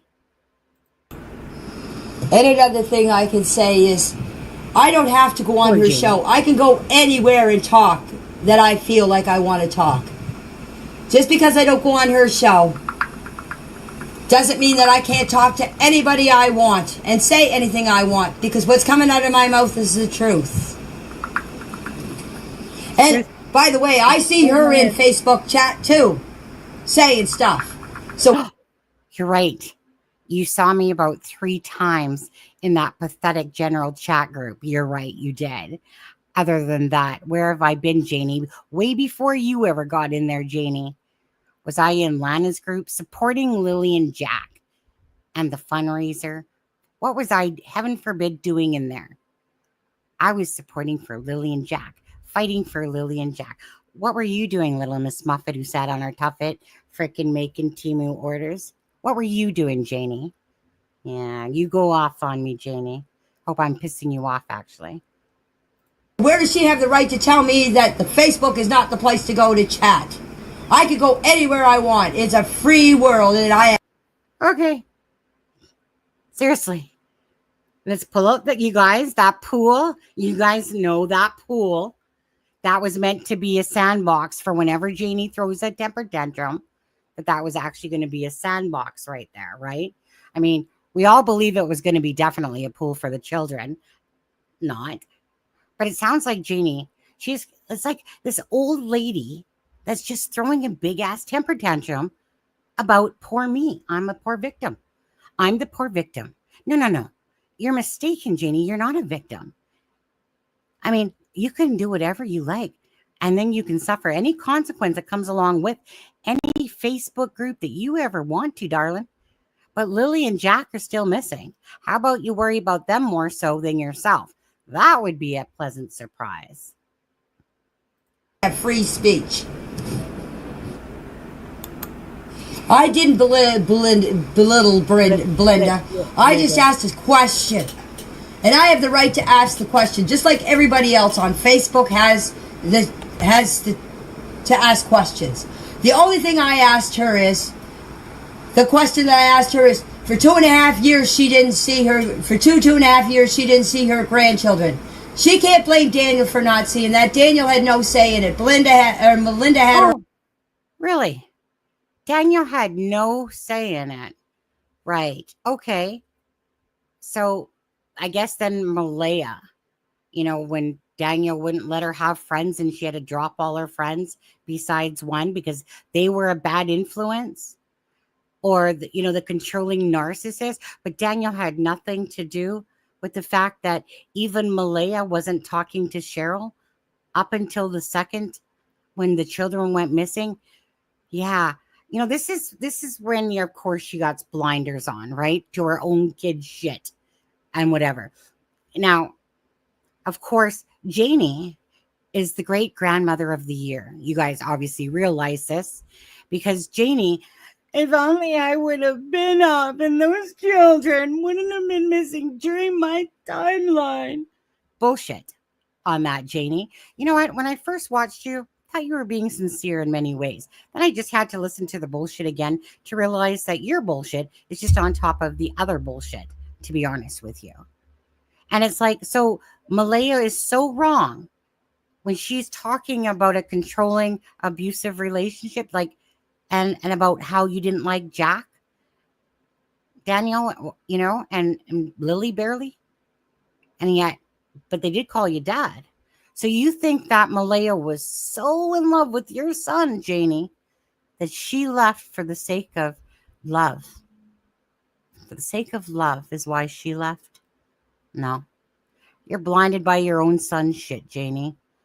But of course, you're going to sit there and target Belinda because of your downfalls. Because a person that targets somebody else, and all of a sudden you decide that you know all the answers and ins and out about the relationship between Belinda and her paternal grandchildren. And yet you said you only talked to Malehya a couple times ever. No more than like 5 minutes. Because she didn't really want to talk to you because she wasn't like that. She just kept to herself, really. But all of a sudden, you know all the ins and outs. And you want to target Belinda. Because your life is that pathetic that you need to now target Belinda to make up for your inadequacy of being a grandmother to Jack and Lily. And that you're the best grandmother to those other children. Get off your horse, Janie. It's kind of high. Own mind. She could have took Melinda court. She could have got grandparents' visitation rights. As I said, just like I'm doing for my grandchildren. She had the right to do that. Oh, wait, you had the right to get off your fucking ass and go and look for Jack and Lily and put poster signs up. You had a right to do that. But guess what? Belinda's been the only one speaking out from that side of the family. So besides your son, other than that, it's not you, Janie. It's not you speaking up for Jack and Lily. So get off the pot and just exactly look at your own shit before you start throwing rocks when you live in a glass house yourself there, don't you, Janie? Again, the twisting is ridiculous of how she's trying to spin this. And it's pathetic. Because you had 2.5 months to look for Jack and Lily because you think that they're alive out there, that they're being hidden by Malehya. Get off the pot, Janie. Get off the pot. Hope you're sitting in your trailer right now having a cup of tea getting pissed off at me because you deserve to be, honestly, you deserve to have stuff slung back at you for your ignorance, really, and how you're talking and blaming Belinda and trying to target her. That's how low you need to stoop in order to justify your shit about why you haven't been looking for Jack and Lily. Shut the front door. If Daniel was stopping her, she had the right to go to court and get visitation rights. And you can't sit there and not think about why she has not seen the kids in 2.5 years. If it was because of my son, she should have done something about it. My daughter, ex-daughter-in-law won't let me see my grandkids, but by Jesus, I ain't going to stand by and let her not let me. Bet you any money, Janie has done freaking fuck all for that. Bet you any money. Those are just words, Janie. Yeah, she's going to take her to court and everything like that. She is so angry, you know? She is so angry. And again, you know what? Her son's shit doesn't stink. I'm sure neither of her kids' shit stinks. In fact, you know, it's like they're shining and glowing. Whenever they do take a shit, It literally shines like freaking the moon right there. No problem, Janie. Whatever your son says has to be absolutely truthful. Whatever you say has to be absolutely truthful. Why haven't we actually heard from Justin at all? Justin, come on, next. We need somebody new. We need a breath of fresh air here. Anybody want to tell the truth? Anybody? Anybody want to actually sit there and care about Jack and Lily? Anybody? Come on now, Janie. Get off your freaking high horse. That's why I'm wearing my horsey t-shirt. Again. It's from Timu. Janie. Timu. Right there. You see them. And Belinda could have did the same. That's the only thing that I brought up. And I got shot down for it. Oh. But aren't you wondering why she never fought to see her grandchildren? It's the same question I asked. Ask yourself the same question. Aren't you wondering why? No, not at all. She already explained herself. Actually, thank you very much. No different than Cheryl explaining that Malehya pushed her away as well. And that everything was good up until she met, guess what, Janie? Your son Daniel. Up until then, she had friends. She had a life probably. But you know what? Let's go meet the old Daniels underneath the waterfall. You know, the old Daniel. But anyways, maybe when you're listening to your own voice back to you, you actually understand if you take your blinders off, right, and looked at it exactly for the truth that it is. Your son, he takes shitty stinks or poops, whatever you want to call it. I'm looking at this when I see poops. Your son is not that perfect angel, okay? The kids disappeared while they were under the care of Malehya and Daniel. You know your son, Daniel? You know him? The one that lives just right beside you? The one that you don't really pay attention to them? That you don't hear things? But if the kids are out there, you only hear that? But you don't hear anything else because you keep your nose out of it? Bullshit, Janie. You don't keep your nose out of anything, it sounds like, to be honest with you. And Daniel didn't have any say in those kids if the grandmother could see them or not. It was all Melinda. Not Daniel. Melinda had all the doings with those two children. You know she's rattled when she keeps saying Melinda.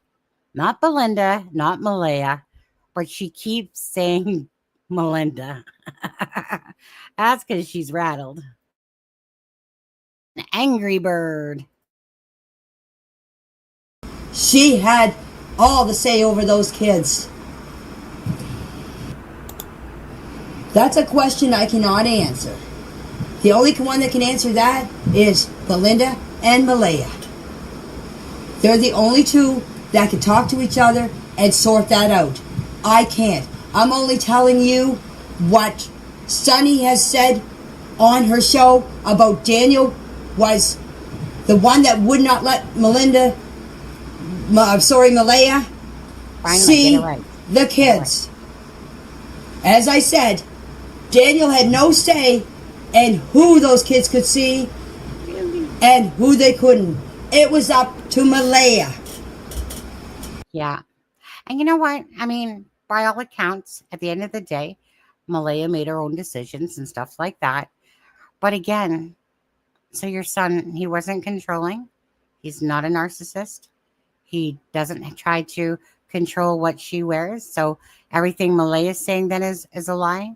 Is that correct, Janie? So just to be clear on this, everything that Malehya has said is a complete lie. Because your son would never do anything like that. And I'm sure he would never do math either. Right? No. Well, I get it. You're a mother bear. Right? You're always going to try to believe what your child says no matter what. Right? Because their shit don't stink. Everybody else's does. But your shit don't stink. His shit don't stink. Nobody's shit stinks over on your side of the world for it. Anyways, but I get the mother bear stuff, right? She's just being an angry mother bear, believing everything her son says to her, I guess. Malehya, Daniel didn't try to control you. Daniel didn't try to tell you what clothes for you to wear. Daniel didn't tell you to drop all your friends. You're just making that stuff up, Malehya, I suppose. I'm sorry, I'm saying kids. I should be saying Jack and Lily. I apologize for that.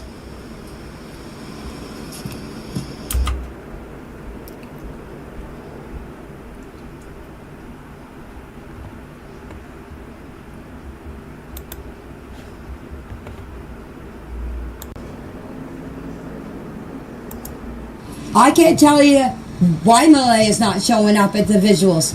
The reason I didn't show up is I didn't want to be attacked by reporters. Oh, right. Okay, listen to this bullshit again. I didn't go, but I plan on going to the next one. Okay? I didn't show up at the vigil because I didn't want to talk about Jack and Lily. I didn't want to have to deal with any reporters whatsoever because me didn't do that because of me, and me. How about Jack and Lily? So I didn't go to the vigil for Jack and Lily because I didn't want to get attacked by reporters who would want to talk about the two missing children called Jack and Lily. I mean, honestly, well, she was busy. You're right. Let's give her some, she was busy, right? She was probably doing some freaking Temu orders. You're right. That takes time, people. You got to look for stuff, got to order it, got to check out,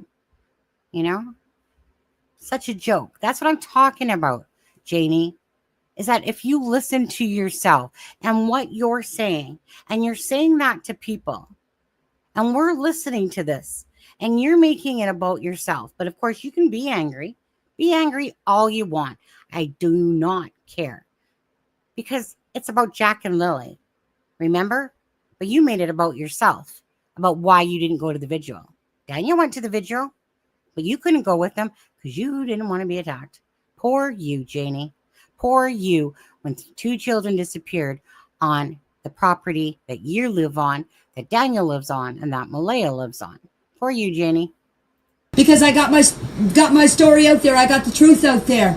But I'm not going to an event and be bombarded by reporters. That's why I didn't go to the first one. But I will be going to the second one. Because I couldn't handle all these reporters coming up to me and me breaking down in a whole bunch of people. No. I cannot. You guys stop right there. Seriously? Imagine breaking down over two missing children. Imagine that. Imagine crying on the news because you wholeheartedly are missing Jack and Lily. Imagine doing that. That is so unheard of that somebody would break down on the news genuinely because of Jack and Lily. It's ridiculous. I'm not sure if Kent is sleeping now or not. Don't forget, it's a 4-hour difference. It does. It does anger me listening to this because this is just nothing but excuses. That's all it is. Regardless if Janie feels like I'm, picking on her or whatever. Well, listen to what you're saying. Listen to actually what you're saying, Janie, and understand why anyone would think that you're making this about yourself. And that heaven forbid that you would break down in tears because two children are missing.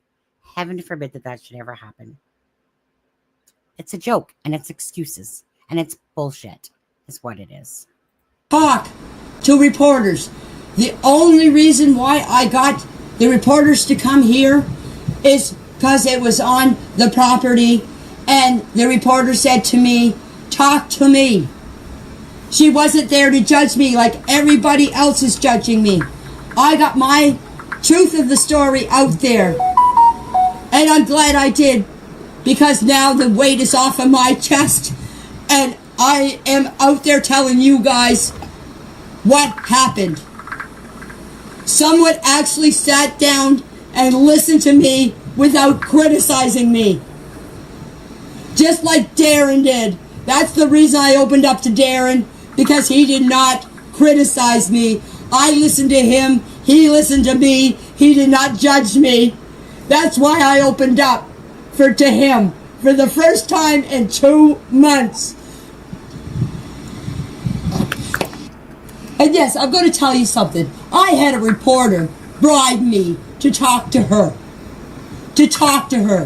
She bribed me with cigarettes and dog treats. And she even bribed someone else with a case of beer just so she could get a...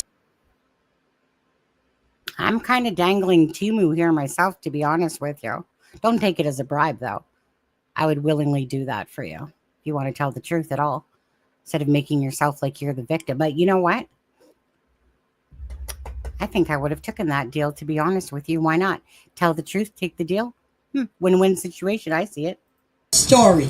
Now, you want me to talk to reporters like that? No, I did not. And yes, I'm going to tell you something. I had a reporter bribe me to talk to her. She bribed me with cigarettes and dog treats. And she even bribed someone else with a case of beer, just so she could get a story. Now, you want me to talk to reporters like that? No, I did not. Yes. Yeah. Seriously. And this reporter that I was talking to, Allie, I got to meet her before I did my interview. She noticed the tone difference there. All of a sudden she's angry. Then it's like, now this reporter, Allie, who wanted to listen to me and not judge me. Oh, well, I don't know, 2.5 months later. Okay. I talked to her to see if I was comfortable with talking to her. And I did feel comfortable talking to her. So that's why I did the interview with her. Yes, Daniel did do a lot for those kids. Yes, I will say that. And I will also say the only time that Jack and Lily and Meadow ever went to town is when Daniel was with them, because Malehya couldn't handle all 3 kids. And I'll tell you something else. For the last 2 years, I observed those kids in my backyard. And the only time that Malehya went out with those kids is when she took Meadow out. And when she took Meadow out, that's all she would do was take them over. Wait a second. What about when Malehya drove Daniel to work and picked him up? Were you watching the kids then, Janie? As Malehya was Daniel's taxi service because he doesn't have insurance? Or did she leave the kids with you? Because she couldn't handle them, but you could? Take her over to see the chickens. I have never seen I have never seen Malehya push those kids down on the swing or even watch them go down the slide. I've never seen her out there playing with the kids. In the wintertime, I would go out and throw snowballs at them, build snowmans with them, build a tall snowbank for them to go sledding in. All the grandchildren. And I would try to go coasting with them, but I have some medical problems. I couldn't really go coasting with them, but I would push them down the hill in the sleigh. I would play snowballs with them. I'd build snowmans with them. I never seen Malehya ever do that with them. When she was out watching them coast, she was pulling Meadow around in the sleigh. Okay, don't forget, guys, we're going to shit on Belinda, right? Or the crappy grandmother she was. We're going to keep shitting on Malehya and saying how perfect her son is, right? Again, the apple doesn't fall far from the tree there. Does it, Janie? At all. Don't take it as an insult. Take it as truth. But, she couldn't do that. But she managed to walk up to the fort and all the way around, up all that trees that had fallen down, and we saw that limp going on. But you managed to do all that, right? Anyways, keep blaming everybody else. Keep blaming everybody After Meadow else. was born, yes, Meadow got all the attention. I seen that with my own 2 eyes, yes. Jack and Lily were sort of put on the back burner, yes. I've never seen, when I would go in there after school, I would never see Malehya sit down and do their homework with them. I would never see Malehya read to them. I would always read to them when I would babysit them. Yes, I babysit Jack and Lily. Whenever they went somewhere, I would babysit them. And I had no problem with Jack and Lily. Jack and Lily would sit with me and watch TV. I would take Jack. He would hold him in my arms. He would pretend he was swimming. He would pretend he was playing airplane. Lily would be running around showing me her dolls. And, yes.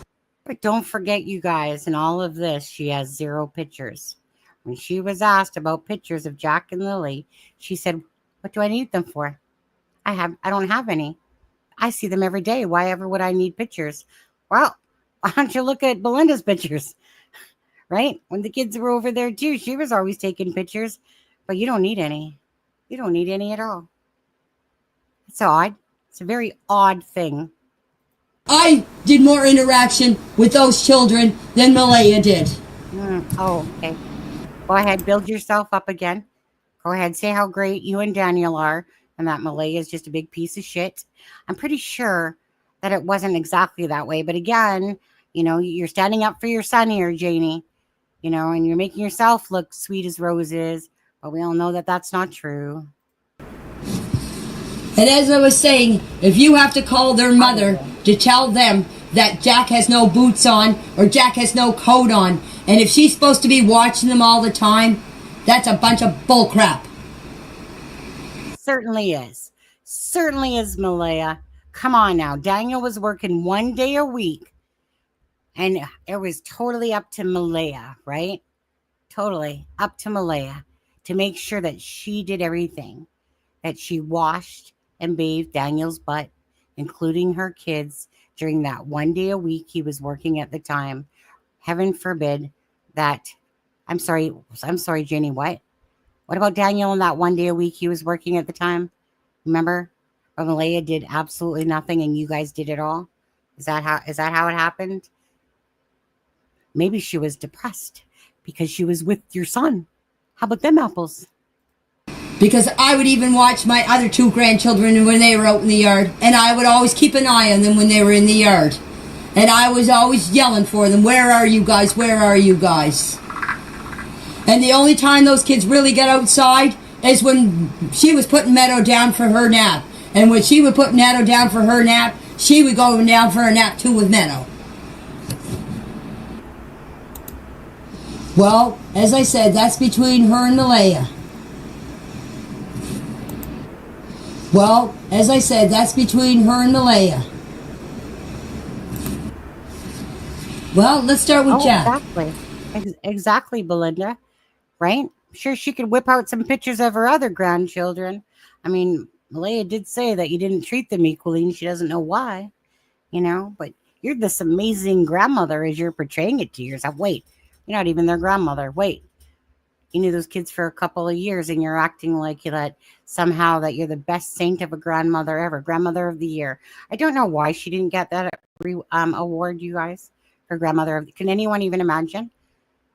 I mean, this woman is clearly angry about a lot of things. You know, it is hard. Like, seriously, listening to this type of someone speaking for freaking 2 hours and 37 minutes, it's like, just this anger just keeps coming out of her. Because you know what? You people, you guys are bad. Stop picking on Daniel. Daniel's a big boy.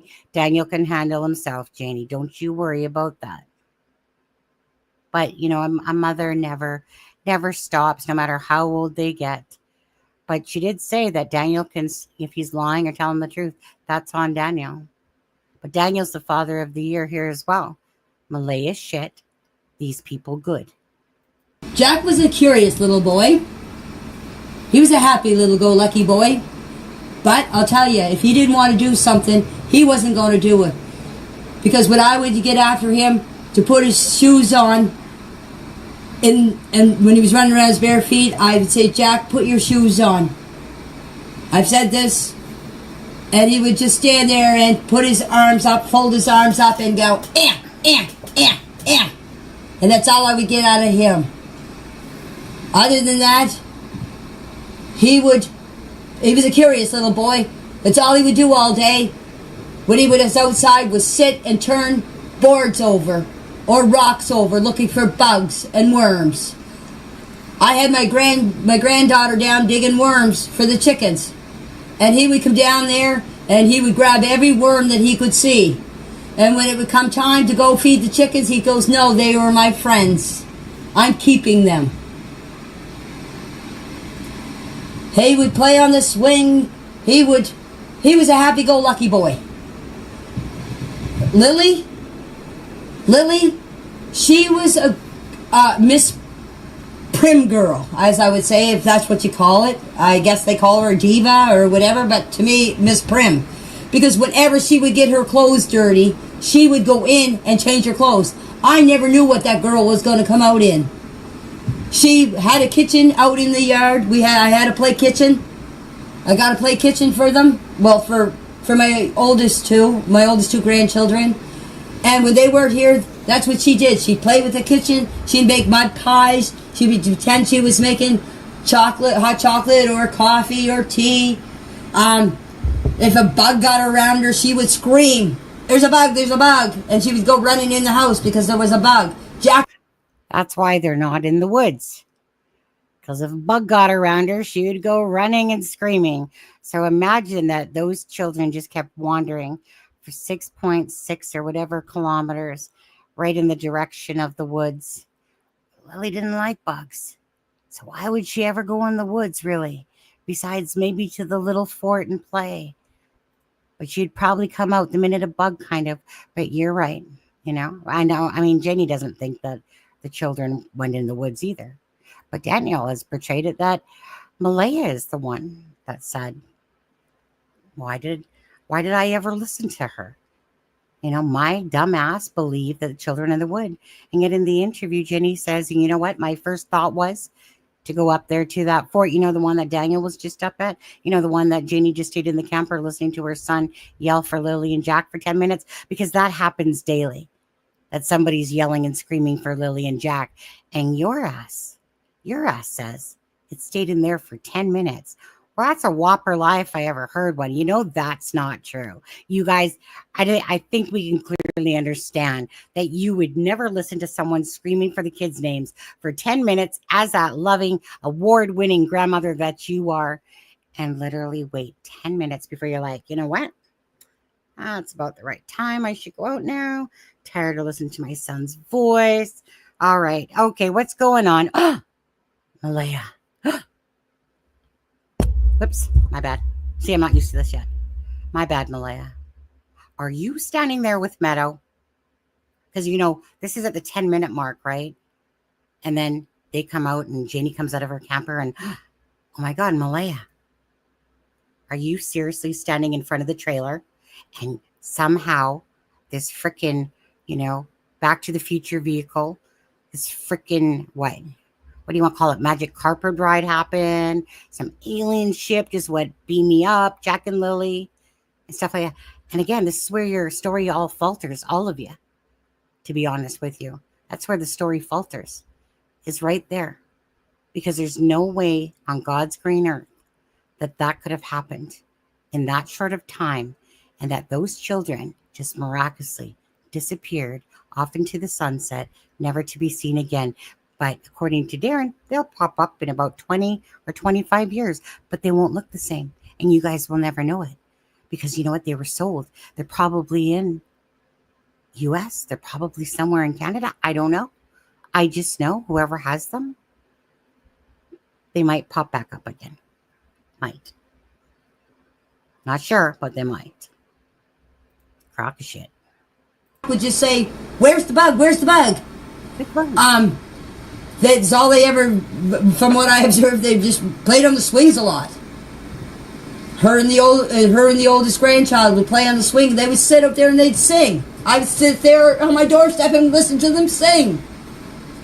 They would run around the yard, and that's all I ever heard was Lily saying, come on, Jackie, let's go, Jackie, come here and play, Jackie, come here and play.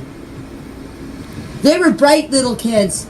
They talked a breeze. Like when someone came into my yard, like if my brother came into my yard, they would come and say hi, and my brother would talk to them, and they would talk to him, and Jack would be there. Oh, look at my worms, or look at my bugs. I remember one day we caught a... We just want to be clear on that Darren was not there. So any information that he has, Danielle, where did he get all that information from, Janie and Danielle? Right? Because he wasn't there that day. Come on now. Janie already said she was right there. Right? Blows your story out of the water as well. Just a bunch of joke. We caught a salamander, him and I. And Daniel said, Jack, you have to let the salamander go because if not, it'll die. Well, I snuck the salamander out of the bucket, and he looked for that salamander, and he cried because we let his salamander go. Jack was just into bugs. He loved bugs. Lily was into the kitchen, making mud pies. And then when my two oldest grandchildren would come down, every second weekend they would come.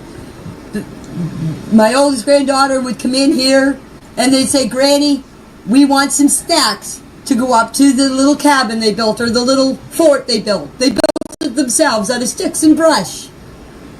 And I'd say, there's the fridge. My other two grandchildren, they could have whatever they wanted. My fridge was like one of those doors when you go into a store. It would open and close all the time.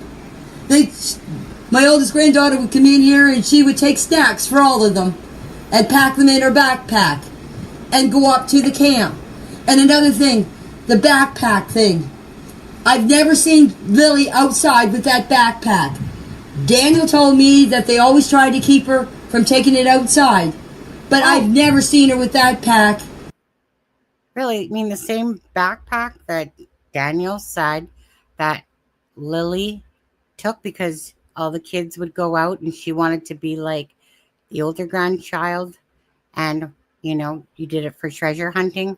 Remember, that's what the backpack was used for, was to go and treasure hunt with it. Because Lily wanted to be just like that older half sibling or whatever you want to call it. Two different versions on that one. Two different versions on that. Because this knapsack, right? Daniel already explained about the knapsack, about the treasure hunting and stuff like that. But she never saw her. For all the times that she's with the children, she never saw her with that backpack outside. Fancy that one. The only time outside playing, but the time I did see her with the backpack is when my two other grandchildren would come down. She'd want a backpack too because the oldest grandchild had a backpack and she wanted to be just like her and have a backpack. Yep, just like her. I could fast forward. I wish I could turn this on. Oh, and another thing, when we go walking up the old road here, up the top of the hill here, up above my place there, if Jack didn't want to walk, Jack wouldn't walk. He would stand there and he would just, I'd say, come on, Jack, we're gonna walk. He would stand there and he would stamp his feet, fold his arms, and just look at me. And I'd say, come on, Jack, we're going for a walk. I'd have to go and take him by the hand to make him walk. Jack was a kid, if he didn't want to do something, he wasn't going to do it. Lily, she would walk along. I'd have to yell at Lily, Lily, wait up for us, wait up for us. But Jack, no. Jack would not move if you didn't take him by the hand and tell him to come on. Well, that must have been what happened. So Lily grabbed Jack's hand, right? And she led him to the street, standing there waiting for a vehicle to come grab them and then whisk them off into abduction land. No, because, you know, Jack, you just didn't want to go unless you took him by his hand on there. But, of course, Malehya must have done it in that 20-minute time frame. That's not 20 minutes. So it's kind of when you go back and you keep listening to her, you know, on this. And then, like I said, sometimes you listen to it once, twice, and then all these little different things you kind of pick up about that stuff. And then you're just like, isn't that interesting? But like I said, she claims she's telling the truth. Where could there be truth amongst any of this? There's not. So Janie might be thinking that she's preaching to the choir. Nobody sits in their freaking trailer listening to their son call out Lily and Jack's name for 10 minutes before your ass gets off of the bed with your dog, right? And then happens to go, you know what? Well, what are you doing? I thought that you were just calling him in for the last 10 minutes. You know, I didn't realize that trouble was amiss. Malehya. What are you doing in front of the trailer, Malehya? You must have done something with the children in that 10-minute window. Whatever could you have done, Malehya? And then Darren adds to the story with Daniel's help. And then they contrive everything from the end of the driveway to Malehya putting them in a vehicle, way further away, of course, like that. Janie claims to have heard the children at around the 9-something, whatever mark, because all of a sudden her brain fails her. She has all this timeline up until then. And then miraculously, after her brother calls, her brain seems to fail her. She leaves her phone. She takes her phone. What did you do? Because you said you went up and left your phone and you went up and started searching. Then you have phone calls at 10:16. So did you leave your phone? Because you said you left your phone, which is the truth. Again, how did Malehya, again, if you guys could just remind me, Janie, Daniel, how did Malehya manage to put those kids in the car when Daniel and Malehya came out at the same time? How is that possible? So again, when you keep stacking shit this high, how is anyone supposed to believe anything that you guys say at all? It doesn't make sense. Because even Daniel said tonight, 8 o'clock to 8:30 is when Lily and kept coming in the room. Malehya said she heard them. So she couldn't have been in deep sleep, obviously, if she heard the children playing between 8 and 8:30, right? So where you kept saying that it was only about 20 minutes that you had dozed off or fell asleep, Daniel. So that would put you at 8:30 to 8:50 tops. But it's 9:40 that the children were last seen. So all you have to do is take that piece, that little bit of information, and know that there's no truth to it, because you guys just blew all your timelines apart. It's not, whoops, hit my can. You're not even a good troll, beyond the whispers.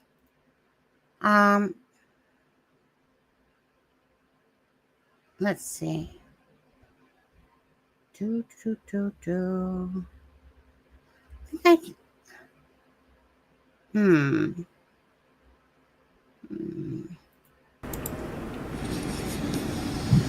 pretty sure I have that person blocked. Apparently Lily was the only one that was sick. I think the reason why Jack didn't go to school is because I didn't think Jack, I don't think she wanted Jack. You're right. I did mean to block you the other day because honestly, here, let me just put up your comment. Beyond the whispers. Oh my God, Sonny, you get more full of shit every time I listen to you. You back up the KFC, take some, relax. So it's people like you that honestly, you don't belong in here. You don't even belong following the case on this. Anyways, have a good time as I boot your ass out the door. I meant to do it the other day because I remembered you and you were being a little asshole. So I'm just going to boot you. Have a good one. Enjoy. There you go. Go watch Clutch Them Pearls or Dolly and stuff like that. You can say whatever you want probably over on those channels. I remember seeing that little prick the other day, to be honest with you. And I was like, hold on, I remember your shit. Thank you for calling that out there because I knew I was ready to block that person. To go to school by herself. That's my opinion. They missed school Thursday, yes. They went to town Thursday around lunchtime. I have no idea what they went. I do not even know what they bought. I heard them out in the yard here Thursday afternoon. And when I heard them out, my dog started barking. My dog tells me when the kids are in the yard. Okay? I went out, when they heard them out in the yard, my dog started barking. I opened the door and let my dog out. My dog is penned in. I do not let my dog around Jack and Lily. From what I hear through the grapevine, Jack and Lily have not been around animals. When they first came here, I tried to introduce... No. Do you mean that video with Jack and Lily with those dogs that you heard through the grapevine on there? I mean, Wade stepped right up and he had that video that he posted back on the posted on May 3rd. With Jack and Lily, and there's a bunch of little dogs running around, but you heard it through the grapevine. All right, kind of blowing my mind on this one, blowing your whole story to shit is basically what's happening here. Isn't it so funny though? So you literally watch a video of Jack and Lily and the other cute little child there. Yeah, little doggies running around everywhere. But yours. No, they can't be around animals because you heard it through the grapevine. My dog to Jack and Lily, and Lily started to scream because my dog was near her. Ever since that, I've kept my dog away from the kids, Jack and Lily. Thursday, when I opened up the door, Jack and Lily were right beside the playhouse looking for worms under a board. Jack said to me, "Look, Granny, I found a worm. I found a centipede." I said... See, I'm confused about that, though, because she's saying Jack and Lily. And you've already explained multiple times about how much Lily doesn't even want to play around worms, be around worms, that she'll frickin' run inside. But here you have them both sitting there. Well, let's just look at the worms. That kind of confused me, to be honest. One of those things that just stuck in my mind. Good boy, you keep looking. That's when I went over in my front of my RV and started raking the gravel for the swimming pool. Because I was waiting for Daniel to find his tools. Because it was raining and everyone likes to rake for a swimming pool at nighttime because that's just a normal thing to do. And you told Belinda that there were potholes. Then you said that, no, you didn't say potholes. And you told Belinda that Malehya shh the kids and that you could hear them. And then you retract that as well. Huh? But you guys, the pool, obviously, don't put a pool ever on the grass. Never.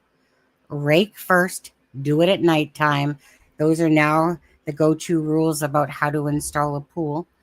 No one would ever want to use grass. That's ridiculous. Grass is soft. Everyone's going to rake at nighttime a pool. So he could help me put the top board up on the fence so I could put the boards up because I couldn't hold one end and nail the other end. Anybody that knows that, anybody that does carpentry knows that that's impossible to do. To get that balanced and hold one end up and the other end drop. After Daniel helped me, I continue putting the boards on the fence. But there was another fence on the other side that was there before that. So I was out there doing my fence. Jack and Lily were in the backyard playing. I came in the house to have some supper. I do not know when the kids went in the house. I don't know what time they went to bed. I don't know anything of that.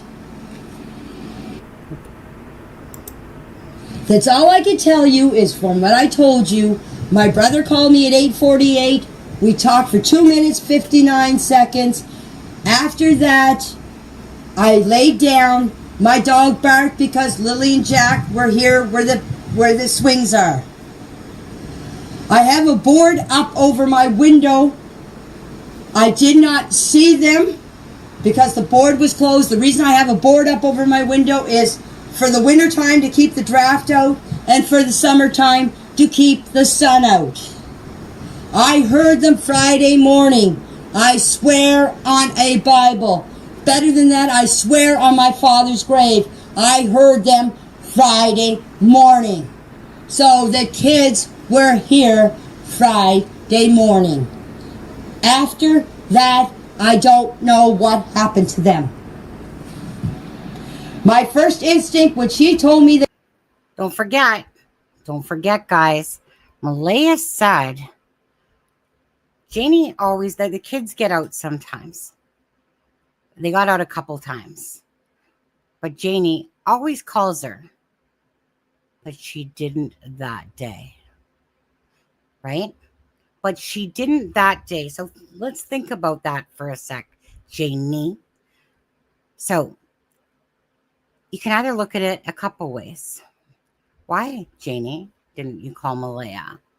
Is it because you never heard the kids and you've totally fabricated this BS to go along with the other BS about the children being put in a car by Malehya? Because why wouldn't you? Malehya says that you call her every time the kids get out, that you call her. She brings them inside to get breakfast, but that morning that you didn't. Now, don't get me wrong. I think that there's a lot that Malehya does know. I think that there's a lot Malehya probably doesn't want to say. But I think that there's a lot that she knows. But why didn't you call her that morning, Janie? Is it because your story has so many fucking bullet holes in it that you're just trying to make it sound like you would swear on your Bible, swear on your father's grave, that you heard those kids that morning on Friday? So where was the phone call? Where was the phone call? Considering we've already taken your timeline, right? And basically trashed them all because the timeline doesn't make sense. 2 children from 9:40 to 10:01 don't disappear within 20 minutes, and that Malehya somehow put them in a vehicle. So I'm going to call your kid, hearing the kids that morning, a crock of shit to go with your timeline, which I believe is a crock of shit. And Malehya probably didn't get that phone call because you never heard the children. So why would you call her? Nope. But they want to, and you guys, we don't know the truth that's going on here at all. We don't know what Malehya all knows, what all happened, what was contrived, what was not, what was a plan, what was not a plan. We don't know at all, right? Again, nobody's been charged. Nobody's nothing. But we can certainly have our own suspicions and our own opinions. And so we're using their own words against them, right? We're not trying to. No, we would just like a nice, simple timeline of 4 o'clock from Thursday to 10:01. That's what we would like, just that. That seems to be really hard. So, Janie, I'm so sorry if I'm calling bullshit on your timeline because your timeline doesn't make sense. Why all of a sudden did Malehya not get that phone call if the kids got out and you heard them? Why did it take you 10 minutes for you to go see your son who was Jack, Lily, da-da-da-da-da? And it's not like he was saying it like that. So, again, the more you think about this, the more you start to wonder, well, Janie, is there anything that you need to tell us? Anything that you're hiding? The truth, perhaps? You know? I don't know, Janie. I feel like I could offer 3 Timus for the truth. No problem. Won't offer you the booze, cigarettes, muffins, dog treats.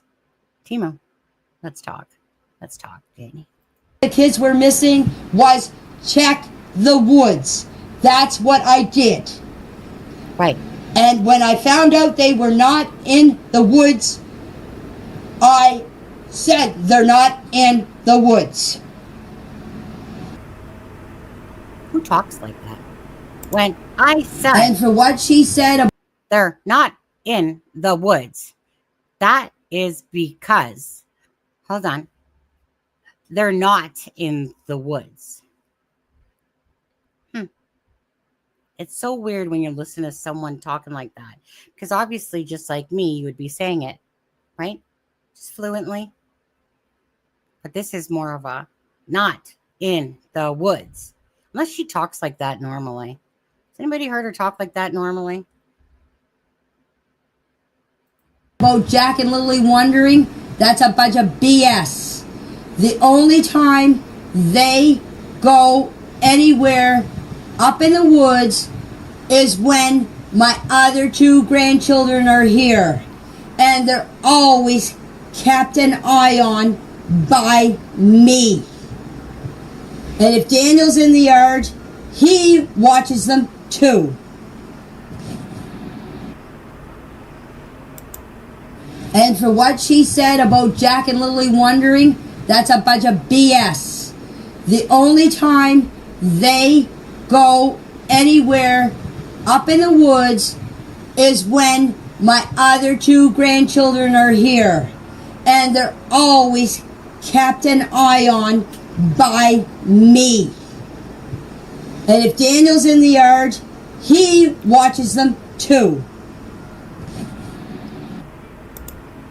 And the kids have never wandered away or never gone in the woods by themselves in the last 2 years. Why all of a sudden would they do it Friday morning? And there's three questions I cannot answer. The first question is who would know the kids were home? And number 2, who would know when they were outside? And number 3, when I saw Malehya outside my RV, why wasn't she crying or why wasn't she hysterical if her kids went missing 20 minutes ago? Tell us, Janie. And here's another thing for you to think about. I lived here for 26 years. I've raised my 2 boys here. I've been in this community for 60 years. 60. I was born and raised here. My homestead is where my brother lives. So, I know the traffic on this road. After 26 years, I know the traffic on this road. Now, nobody is going to go by here and say, oh, there's 2 kids in the yard. Let's stop and pick them up. For number 1, that's where those 3 questions come into. So, just to clarify, you've lived there for 60 years, been in that trailer for 26. And they're not in the woods because there's no way that they're in the woods either. Why would they go in the woods, you said, right? Why? Or that's the first place you guys all went, right? I can understand that. Go to the fort, come back down. You know, Daniel goes up. You wait 10 minutes. Oh, my turn, right? You go check. So they're not in the woods. And you're definitely confirming for us that no car came by because you know those roads. No abduction. They didn't go in those woods. Huh. Guess where we're at? Your property. This is where, of course, the storyline begins. Malehya, if you could just tell us where those kids are hidden right now, that would be wonderful. Because obviously in their timeline, you must have somehow, just twinkled your nose, snapped your fingers, and those kids, gone. All in that 20-minute time frame. That's not really 20 minutes. And it's a different time frame than, of course, 8:30 to 8 o'clock to 8:30. So if they're not abducted and they're not in the woods, guess it's Malehya's fault for everything. Malehya. Malehya did everything. Yep. She's the biggest conniver of you all, isn't she, Janie and Daniel? She's the one that must have planned all this, definitely. She got out of there. She got those kids. She's standing there holding Meadow on her hip. One of the stupidest things this woman says is that someone asked her if she would hear a vehicle if it came up to the trailer. And her answer back was, well, if it's a new vehicle, probably not. Because, this is when dogs go silent. We all know that dogs can't hear tires crackling on rocks. Heaven forbid. Couldn't hear that at all. And it must have been a stealth bomber, right? Something must have been like ninja-like that got on your property, pulled right up close to where Malehya was standing, which was in front of the trailer, Janie, and everything got past you. Considering her and Daniel came out at the same time, according to Daniel. So where in this time that Daniel ran up for 30 seconds, according to Daniel, ran up for 30 seconds to that fort and came back down. And remember, Janie, you said you can see it. You can see and hear them from there. See and hear them. So I want to know where in this time frame that you guys magically came up with, right? Kind of like the magically hearing the kids, right? You didn't call Malehya to let her know. Your words don't lie. You're the one telling them. All of you. You're the one saying them. So where did Malehya suddenly manage to put the kids in a vehicle during your own timeline? Huh. Never thought about that, did you? As you're concocting a bunch of BS, in my personal opinion. It's just that you obviously know. Okay? This isn't rocket science at all. They don't know how to tell the truth if it hit him in the ass. Your own words are biting you guys in the ass. Your own words. But go ahead, Malehya. If you could just pinpoint, just, go put a little air tag in them. So that way someone can find them, know where they are, can be better taken care of. Because obviously you have them hidden somewhere and that you plan on never seeing them ever again. Because if they ever show up, people are going to know. But Janie and Daniel, I mean, if that's the case, then they should be telling the truth, right? About the timeline, but they're not. I'm just calling a spade a spade. It's their own words that have bit them in the ass. And here's another thing for you to think about. I lived here for 26 years. I've raised... And as far as Malehya being isolated, that's a bunch of bullcrap. Because she used to drive Daniel to work when he was working full time. And there's something else I'm going to straighten you out about too in a minute. When she wanted the car, she would drive Daniel to work. She would go do what she had to do. She would even bring Daniel his lunch. She would come home.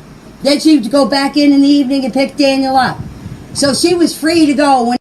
What a shit girlfriend. What a really shitty girlfriend, Malehya. You did not take Daniel a lunch to work and drive all the way back to his job. You didn't drive him to work. You didn't drive his lunch. What a stupid thing for you to do, Malehya. What a bad girlfriend you are. So she already trashed her, And then all of a sudden it's just like, oh, but this is what Malehya did. Oh, for your son? Your prodigal son? Whenever she wanted to go. And another thing, the reason why Daniel is only working 1 day a week is because of this here tariff tax. The mill is having problems getting logs. That's the only reason why the mill is down 1 day a week.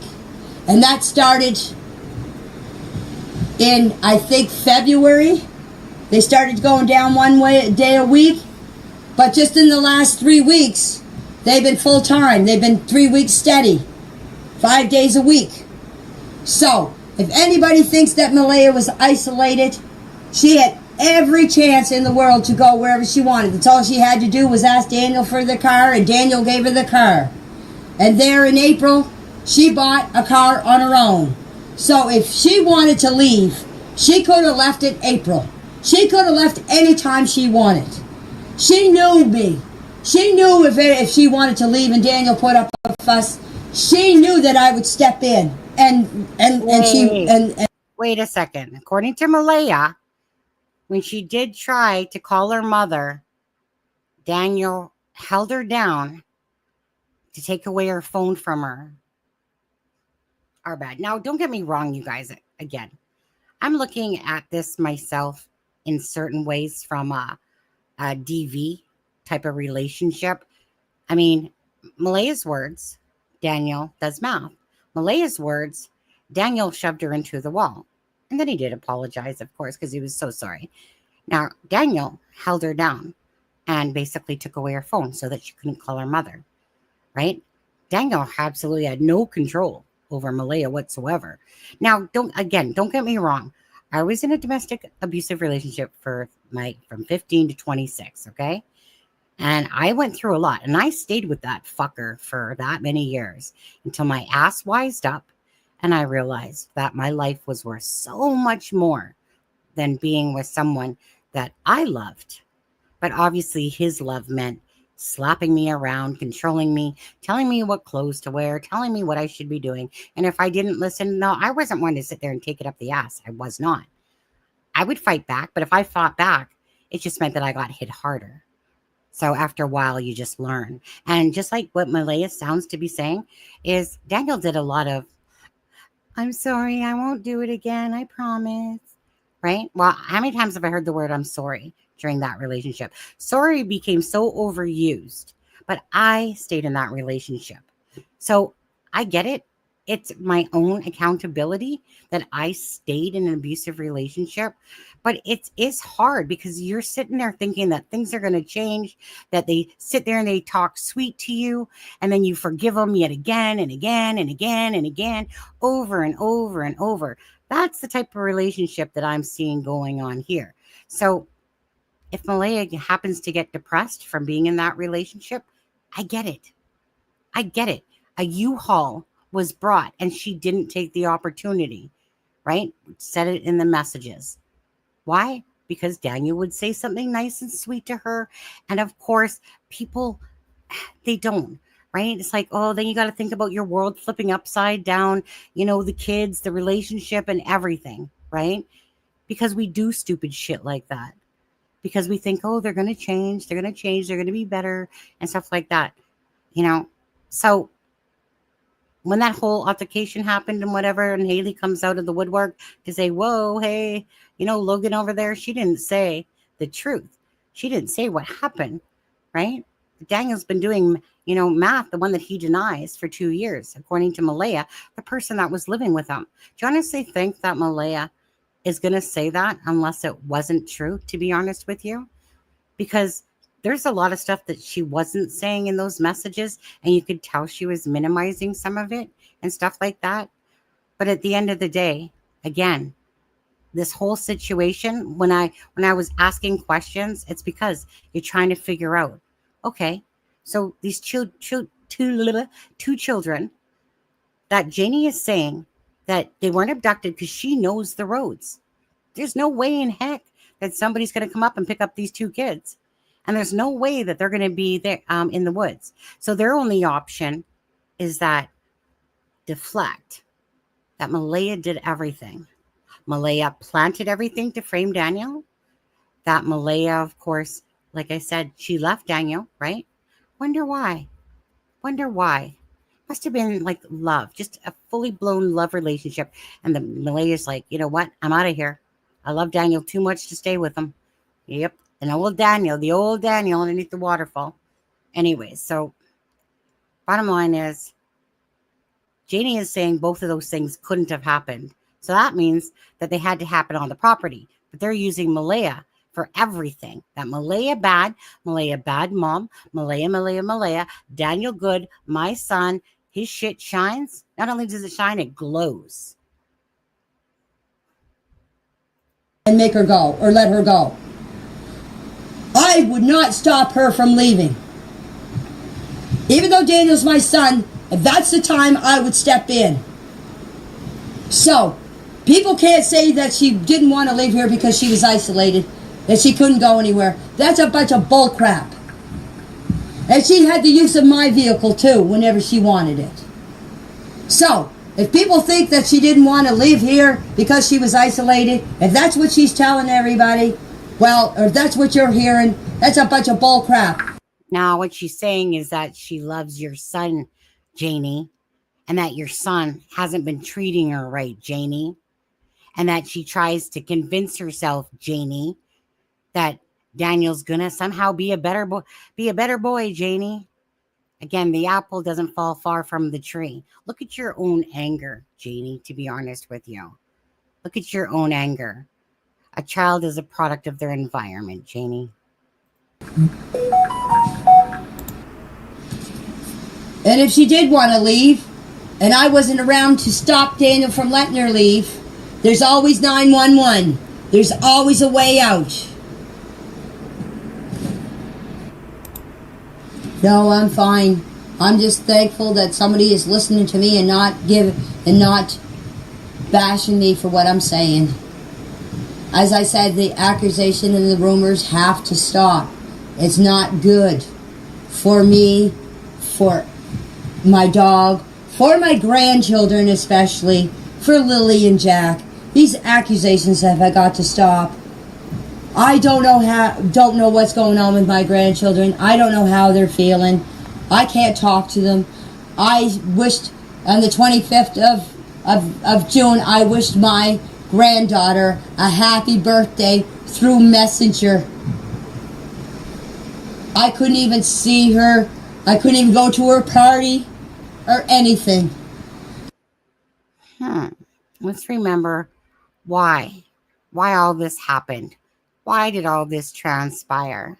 I think it's all our fault. It's not your guys' at all. It's all our fault here of why that happened.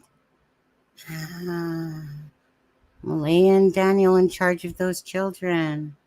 Wonder why this all happened, Janie. The rumors and the accusations have got to stop.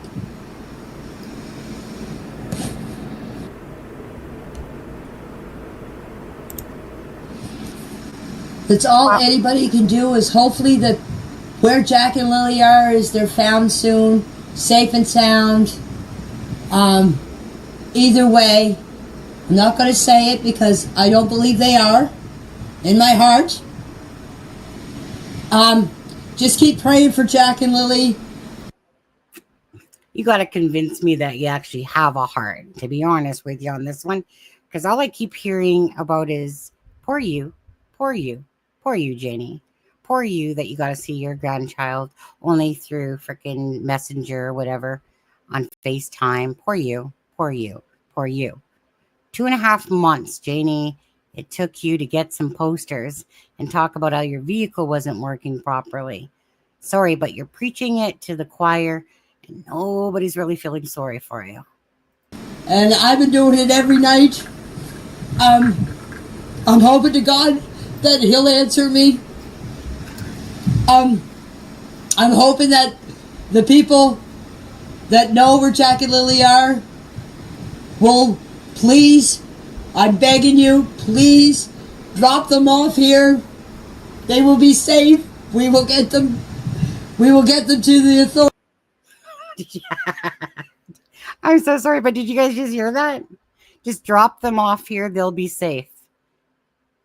Did you just guys just drop them off here? They'll be safe. Well, they weren't safe and they were underneath your guys' care over there. It's hilarious. You guys, we're only going to go for, you guys, seriously. Okay. There's so much that's being said here. It's 2 hours and 37 minutes. What are we at? I wish I could have like freaking 1.5 speed, but it's a video. So I can't make it go any faster. We're at the hour mark.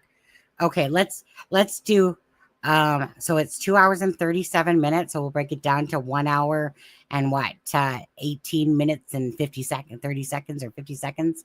Or no, 30 seconds because a minute is whatever. Yeah? Okay, so we'll go a little bit longer. I'm going to have to do a day 2 of this shit, to be honest with you. Fuck me, Janie, if I have to listen to you for another hour and a half, but I will do it because I want to hear all the stuff that you had to say again. You're welcome, Janie. That's all I want. That's all anybody wants. If there is enough people praying and enough people out there looking for them, hopefully we can find them. Hopefully we can bring them home to stop this. Lily and Jack must be out of their minds, not knowing what's going on or what's happening to them. They don't deserve that. They don't. I wouldn't even want to be a kid in their situation because I know that I wouldn't understand what's going on.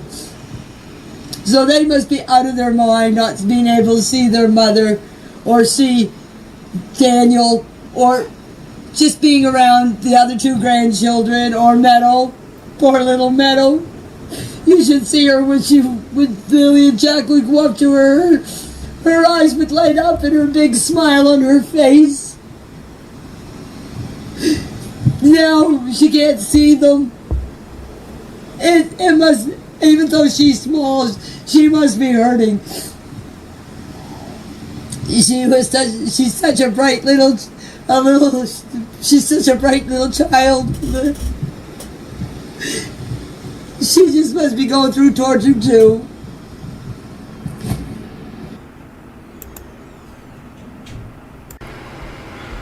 Is it just me? Because I'm sorry, you know, like the first time I heard this, you know, you're just trying to listen. This time, I'm sorry.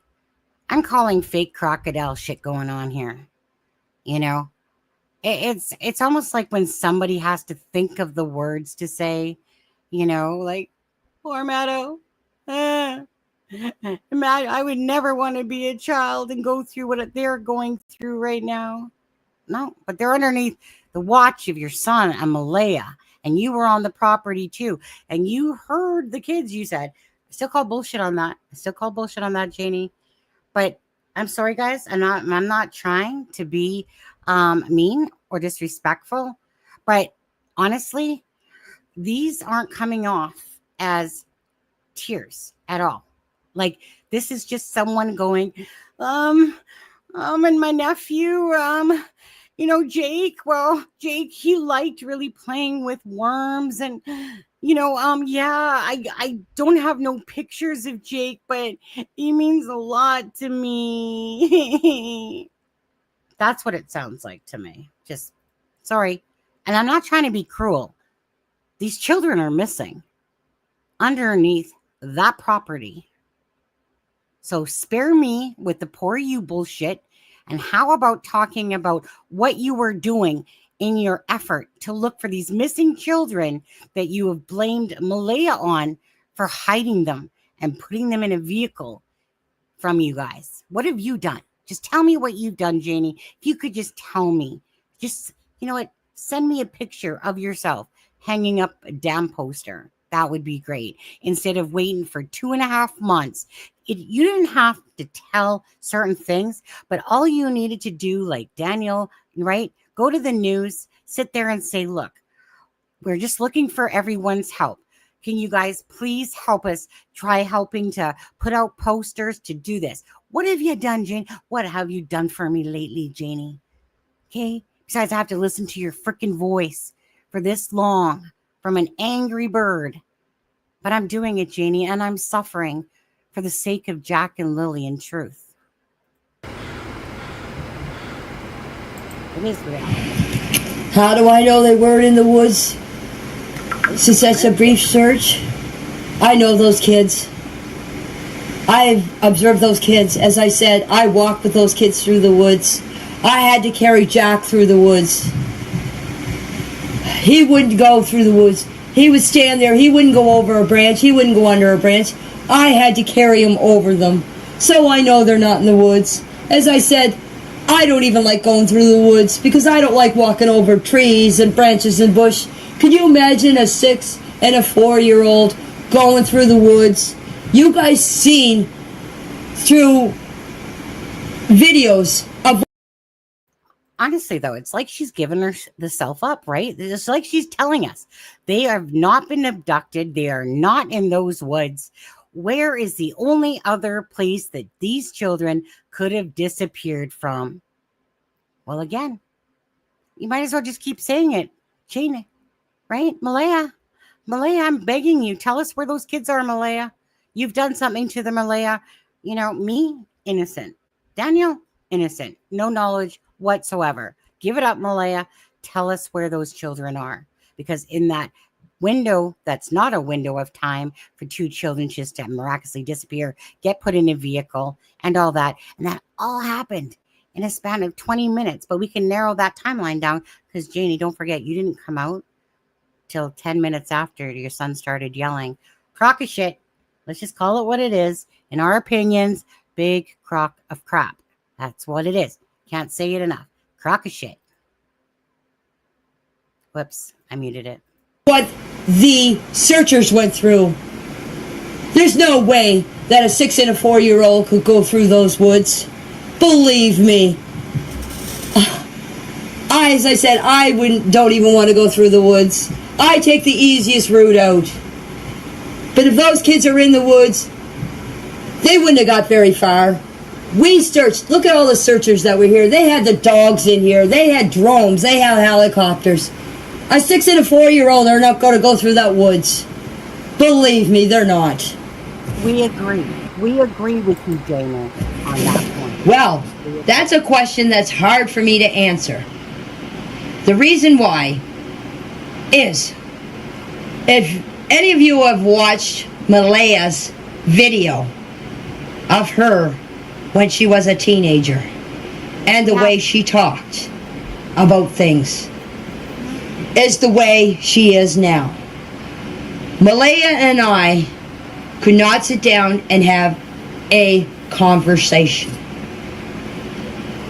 If it was just a brief conversation. This would have been recorded. It was pretty much right after the interview. Remember, she got this relief, and she felt like she could just tell us all everything. So it was like the next day, I think it was. Anyways, it was the next day or two, right after the interview. I believe this was on there. No, I'm not sure. Well, the wording was a bit different than that, but again, well, we'll come back to all that stuff. Not tonight, but we'll come full circle. When I first met her, when Daniel introduced me to her and the kids, it was okay. My personal opinion of her, I'm not gonna say. But let me just say, when Meadow was born, when I would go in there to see Meadow, and I would hold Meadow, she would always come and take Meadow from me and say, oh, she has to be fed or she has to be changed. She would go in the bedroom and she wouldn't come out until I would leave. When the grandfather came to see Meadow, she would do the same thing. When it came to Meadow, Meadow was hers. I could go in there and I could play with Jack and Lily all I wanted. But with Meadow, no. Meadow is hers. Since that child has been born, do you want to know how many times I babysat that child? Twice. I looked after her twice. Once when she was outside helping Daniel with the wood because she wanted to get outside. I watched Meadow. The second time I watched Meadow was when Malehya had an episode. I think she was having an anxiety attack. The ambulance was called and they took her to the hospital. I watched Meadow until Daniel got home. That day that I watched Meadow, I got Jack and Lily off the school bus. And I'll never forget the expression on the bus driver's face when I took Meadow and said, here, watch her while I get Jack out of the seatbelt. He looked at me because I just said, you have to take Meadow so I can get Jack out of the seatbelt. And I got Jack out of the seatbelt and I got Lily, and I took the baby from the bus driver, which is Brian Ward. He's a great guy. You probably seen videos about him on TikTok or on YouTube. And I took the kids in the house, and Daniel arrived maybe 10 minutes after I got the kids off the bus, and he cooked them supper. Not me. He cooked them supper. And I did up her housework for her while he was feeding Meadow and Jack and Lily. So yes, Daniel did look after those children. Pretty sure that was I You guys, I don't know why we're not. We should be holding an Oscar moment right now. And the best deceiving award goes to Janie. Janie, you are the star of the show. Daniel, like father. Actually, no, I should say like mother, like son. You guys are narcissists. That's what you guys are. You guys are full of your own shit. Full of yourselves. I. Let's bash Malehya. Malehya is a piece of shit. Malehya is this. Malehya doesn't do shit, right? Because she's the most imperfect mother that ever existed until Grandma Janie came along and Daniel came into her life. You're amazing. Amazing. Okay, let's see how long we got left for tonight. 104. Shit. Damn. Let's go. Bubble, bubble, bubble. Bubble, bubble, bubble. I have not tried contacting the chief. The reason why I would have not contacted the chief is she probably won't tell me anything like she did Belinda, because the children are not mine, and I did not say the kids were on the reservation, so why would I contact the chief? Right, Darren. Now, there's people said that they are on the reservation, and as I told you, I do not know where Lily and Jack are. So why would I go and call the chief to ask him if they're there when I do not know if they are there or not? But you'd think that, honestly, why you didn't go to the vigil, why I don't call the chief, why I don't put out posters, why I haven't spoken up until now, because, I just needed to finally release 2.5 months later and do an interview. Instead of just releasing to the news for people to help you find Lily and Jack. No. Wouldn't want to do that, would we, Janie, grandmother of the freaking ass year? It's almost sickening listening to this, to be honest with you. There was a point there, like, in all fairness, after a while, you just get really tired of listening to someone justify her and Daniel for everything. Malehya's bad, they're good. Malehya's bad, they're good. It's all you're really hearing. Besides, of course, their timelines that don't make sense.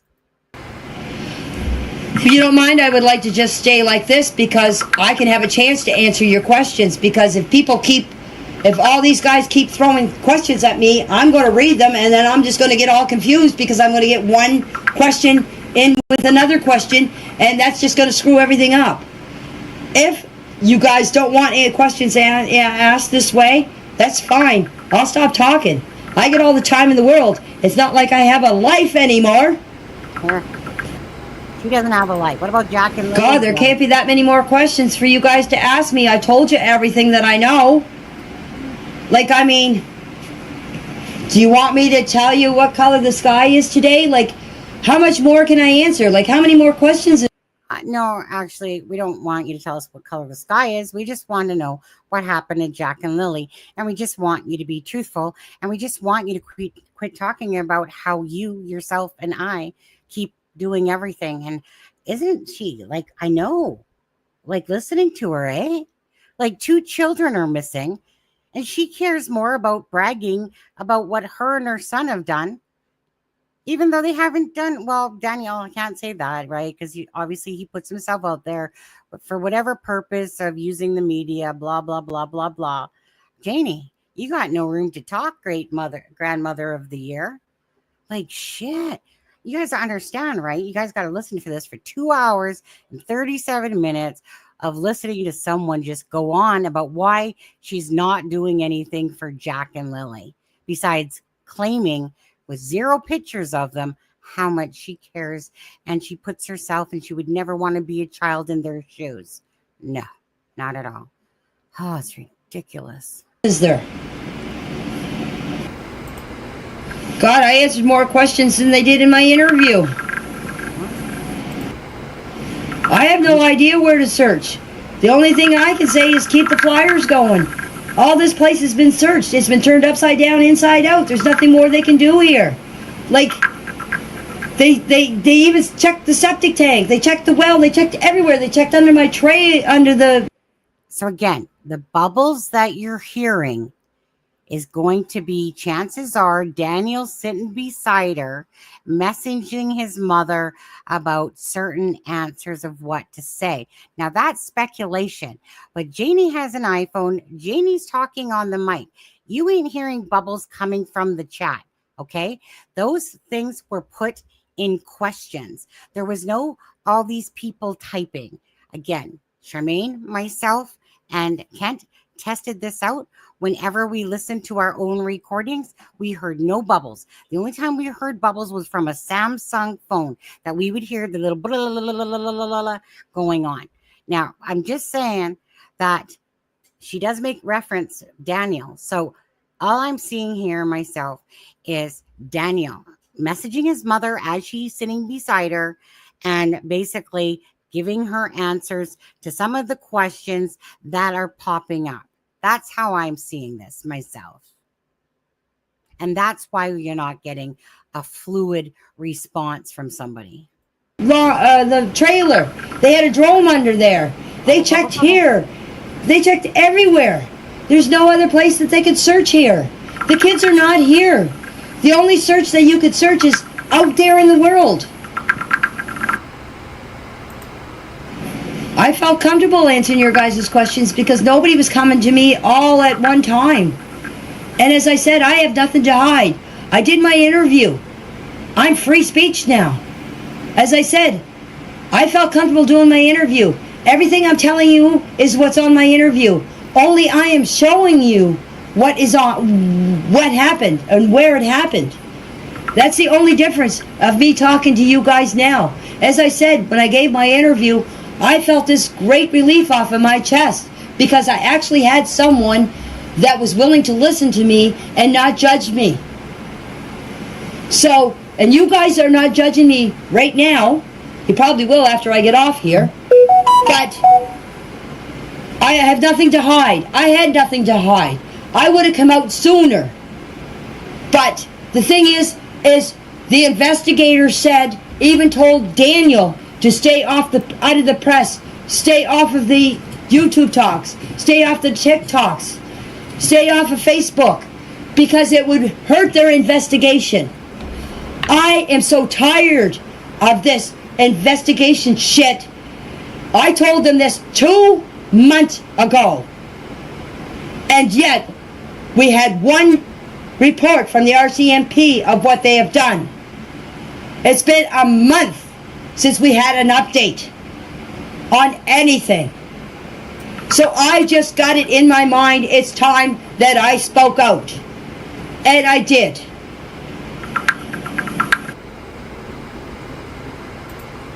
No, I'm sorry, I don't have any pictures of Jack and Lily to share with you. I'm sorry. I don't really have any pictures of my other 2 grandchildren. And because I got to see them, the only pictures that I even have of that I get pictures of is my other 2 grandchildren. I don't have any pictures of Jack and Lily. No, I'm sorry.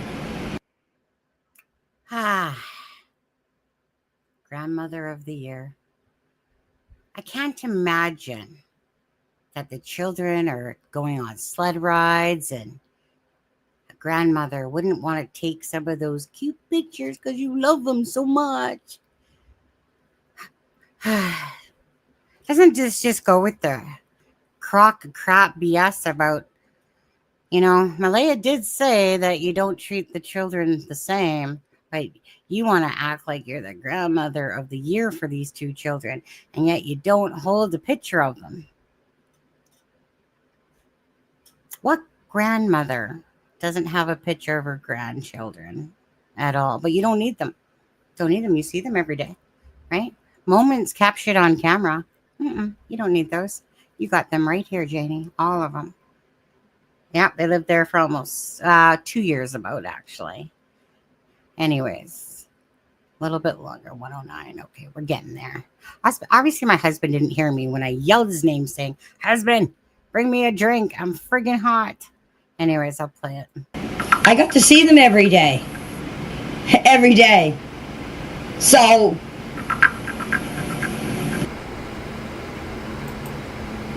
No, I'm sorry. Malehya would be the only one that would have any up-to-date pictures of Jack and Lily.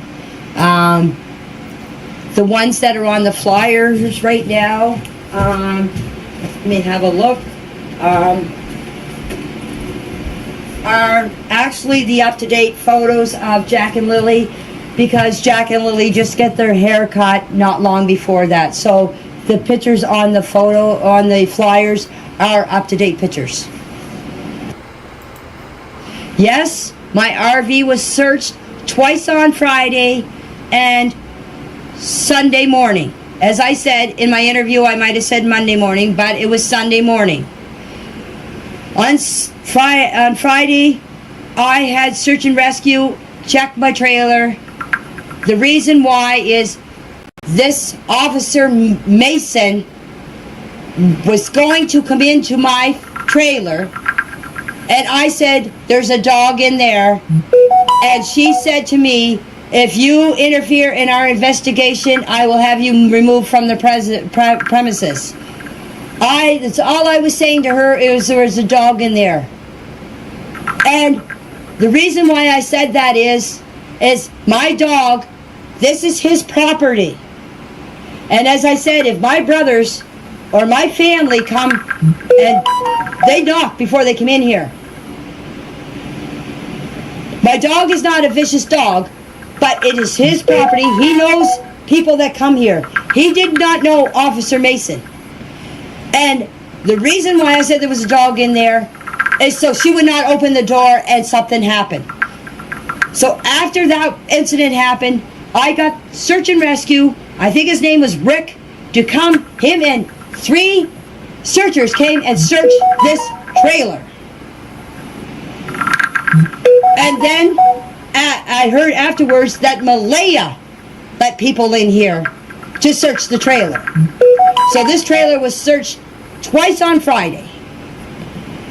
And it was searched again on Sunday morning because Officer Mason came with 3 people, and she asked me to take my dog out of the camper, which I did, and they searched this trailer.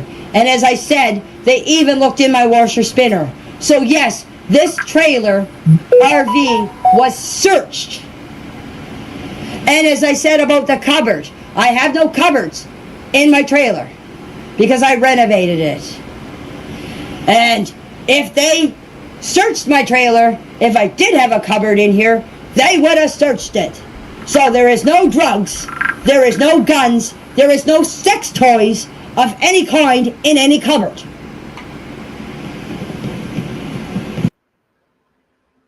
No sex toys? Janie, come on. Sure, it's what's in that cupboard, Janie. I swear, I think you're lying to us right there as well, Janie. I think that there is, to be honest with you.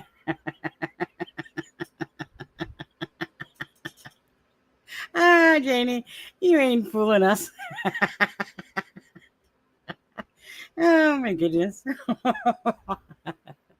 Jenny says, Micmac, that there's no sex toys in her trailer. Not buying that for a sec, Jenny. You're lying to us. I know you are. So, does that answer your question for the second time? No. Here, be nice in the chat, or I end this conversation right now. The lady that was asking me questions, I wish she continue answering me questions. If not, I am done. When she is done asking me questions, you guys can comment all you want. I have nothing to hide. I lost everything in my life. So, after I'm done... Well, Janie, we know the truth there, don't we, Janie? Should we ask girl? Asking, or maybe we should call a friend, use a lifeline on that one. Wonder what happened there, Janie. Asking for a friend. Janie. Talking and telling my side of the story, the truth. If you want to comment and say whatever you want, believe me, I do not care. I am telling you guys, if you don't believe me, that's your problem or your opinion. if you want to give a comment. I am all done with this once I've talked to you guys.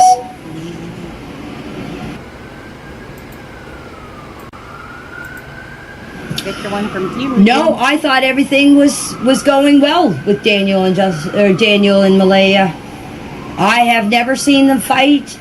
I've never really seen them arguing. When I was in there, I'm not sure about what happens when I'm not there. As I told the reporters, and I'm telling you guys, I live in the RV, they live in the trailer. I let them have their personal space, they let me have my personal space. The only difference I seen in Malehya that day of the disappearance is when I saw her outside and she was standing there holding Meadow, and I had to ask her what was up, and she told me that Jack and Lily were missing, and I asked her how long. That's the only behavior. So I still think about this part that myself, that Jack and Lily were, let's just say, gone in a sense. Who knows? Thursday evening before this time. 8 to 8:30 is the timeline that they heard Jack and Lily. Malehya says she heard him in the room. Obviously, in and out of consciousness, says that she heard him. Daniel says Lily in and out of the room 3 times. Jack's in the kitchen all of a sudden, and that it was only about 20 minutes before, do you hear the kids? Right? Now, Daniel says, well, I said, not Malehya, but I said. Now, when you still look at it, right, again, that can't make sense because 20 minutes would be, 8:30 to 8:50 then, but we're not. We're at 9:40. Now, where is the lie in between all of this? Did something happen to Jack and Lily in the evening time, in the morning time, per se?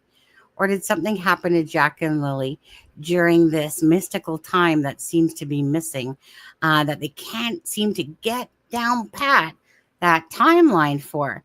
Nobody can seem to fill in this gap. This gap between 8:30 to 9:40, besides Janie claiming that she heard the kids at some point, because her memory just goes foggy all of a sudden, right? She's outside, feeding the chickens. She's messaging her brother on Facebook at 6:24, blah, blah, blah, blah, blah. And next thing you know, after 8:48, poof, brain fart. Can't seem to remember anything. And then next thing you know, it's almost like poof, Puff the Magic Dragon. There's Malehya standing out there in front of her trailer, looking like she got her hand caught in the cookie jar, right? And she's holding, heaven forbid that she was holding Meadow, and heaven forbid that her and Daniel came out at the same time. So again, there's this mystical, magical time, but they can't seem to get that part in there about that part of the timeline. But again, when did the children truly go missing? Was it the night before? Or was it sometime, I don't know, during this mystical timeline in the morning? We just can't believe any of it, right? We can't believe anything. We know at 4:00 that because of Malehya's thing that she showed there of her Google time, 4:00, okay? Back home. 10:01, 911 call goes in, right? Mystical timeline. It's like, like I said, it's not hard to tell the truth when you're telling the truth. But in this case, to me, in my opinion, it's such BS that Janie doesn't believe that they were abducted.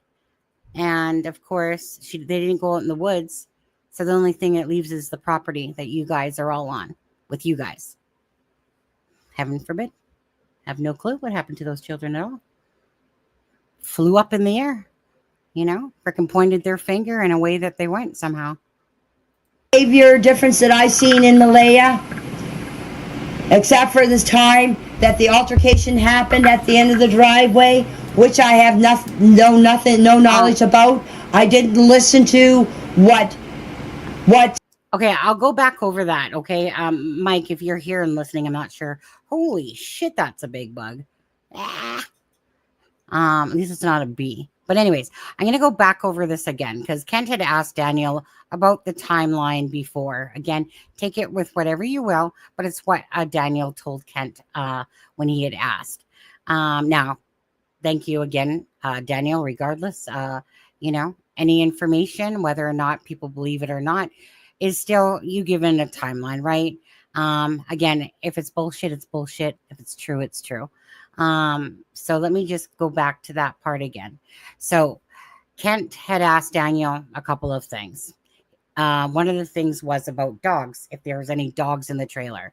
Daniel says they took the dogs through the house. Yes, search and rescue explained what we had, the best dogs available in Nova Scotia. Kent also replying to what Daniel said through Messenger. Malehya put them to bed. I was outside, but at midnight, I flicked the kids' light on and off, and they were sleeping, Kent. The last time I seen Jack, but remember, that's the last time I seen Jack, but I seen Lily at 8 to 8:30 in the morning and heard Jack in the kitchen. So Malehya said that the children went down to sleep at about 7 to 8. Daniel kind of said, I think 7 to 9, something like that. He says he doesn't know what they had for bed lunch because he was outside. He said that he was going to the bathroom at midnight when he put the light on, I guess, and flickered. So that was some information a bit to that timeline. Okay, guys. I'm doing 4 more minutes and then I'm calling it a night because, I guess if I just let it play through, but then for people that aren't aware of certain things, right? What I'll do is this, though, by the way, I'm not going to do it tonight. Oh, there she is. Belinda, I thought you had gone to bed already. Thank you, Belinda, for being a voice for your grandchildren, Jack and Lily. Yep. So if we could just get maybe those posts and the pool raking, down pat exactly about that time. Yeah. Good night, Belinda. Good night, Belinda. Good night, guys. Okay. So, what was I going to say? Oh, yeah, right. What I will do is I'm not going to do it tonight. And again, I'll continue this on tomorrow. We're at 2. So it's 2 hours and 37. We're at 1 hour and 14. 4 more minutes, basically. So if anyone does want this full recording after I do it, because I'm sure that most people don't want to listen to my voice start and stop and start and stop and, stuff like that. But it's important to me to go over that. But if after tomorrow night's live, somebody wishes for the full audio, as long as you give the channel the credit it deserves, because I literally spent fucking 8 hours putting this shit together. That's how long it took. I not only had to send all these messages to myself, then I had to build a video. And it's not like that simple. I literally had to sit there with no fan on, people, as I sat there and had to record it to my mic, because it's not like a video where I can mute the mic and play. I literally had to go one by one through like 50 freaking ass conversations, if not more, probably actually more, and sit there. And in no fan, I'm sorry, but this is about me at this moment. Okay. So I had to sit there and do that all effing day. Okay. I literally wanted to hurt someone by the time I was done. I had to be quiet. I couldn't really move around. Right. I suffered, people, for the sake of Jack and Lily.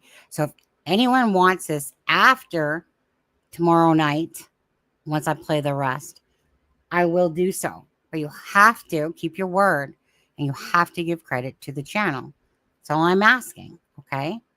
All right, then. And I think that's pretty generous of me, since I did all this work for it. I don't think that's too much to ask. I just went up to her and said, please don't tell, she was crying. I said, please don't tell me that Jack and Lily are dead. And then, as I said, Haley and her friend, I think it was Shelby, I can't be 100% sure, started saying stuff I wasn't in the mood to listen to arguments. I didn't want to fight because whatever was going on had nothing to do with Jack and Lily. That's when I ordered them off the property. The police came. I gave my statement of what I've done. Other than that, that's the only difference that I've seen in Malehya's,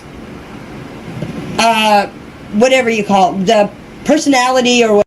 Mike, that will be up to Kent. If you're looking for the screenshot of Kent saying it, that's fine. But if you're looking for the actual messages between Kent and Daniel, that's something that Kent or Daniel, like Daniel said it was okay to use, right, to say about the timeline, but that would have to be up to Kent if Daniel allows him to actually share the messages. All right. Whatever she changes. Sorry. Yes. In Malehya was that day. Now, this is me, myself. If my children were missing in the woods, or if somebody has taken them, I would be so hysterical.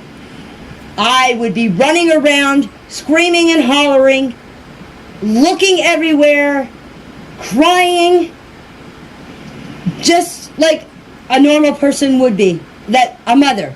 You can't tell me that you carry a child for 9 months and something happens to them, that you're not going to get hysterical and you're not going to be crying and screaming and everything. Well, tell me. I would be. And another thing, I'm going to tell you something now. If something happened to my children, my boys, I would be so hysterical, even though they're 34 and 33. I would still be hysterical if something happened to them. Even though they're growing up. Mama will always be a part of their lives, no matter how old they are. And Mama feels for those kids. I don't care if my kid, if I'm 85 years old and my kid is 60-some years old, I am still. Let me guess. You're going to be hysterical. I know. Obviously, she doesn't use that word very much. And if she does, Janie, it's hysterical. Hysterical. It's not. It's like saying yogurt instead of yogurt. It's hysterical. Just an FYI. Not schooling you a little bit. Still going to worry about my children. And I am still going to cry for my children. So you just look at what I've seen and what you've seen on the tape of Malehya's interview. Does that look like a woman that misses her children? Please answer me that. If there's no more questions, I've pretty well answered everything that I could answer on my part. As I said, I'm not answering questions about Malehya, about Daniel. It's all about Jack and Lily. I told you what I've known and what I've seen.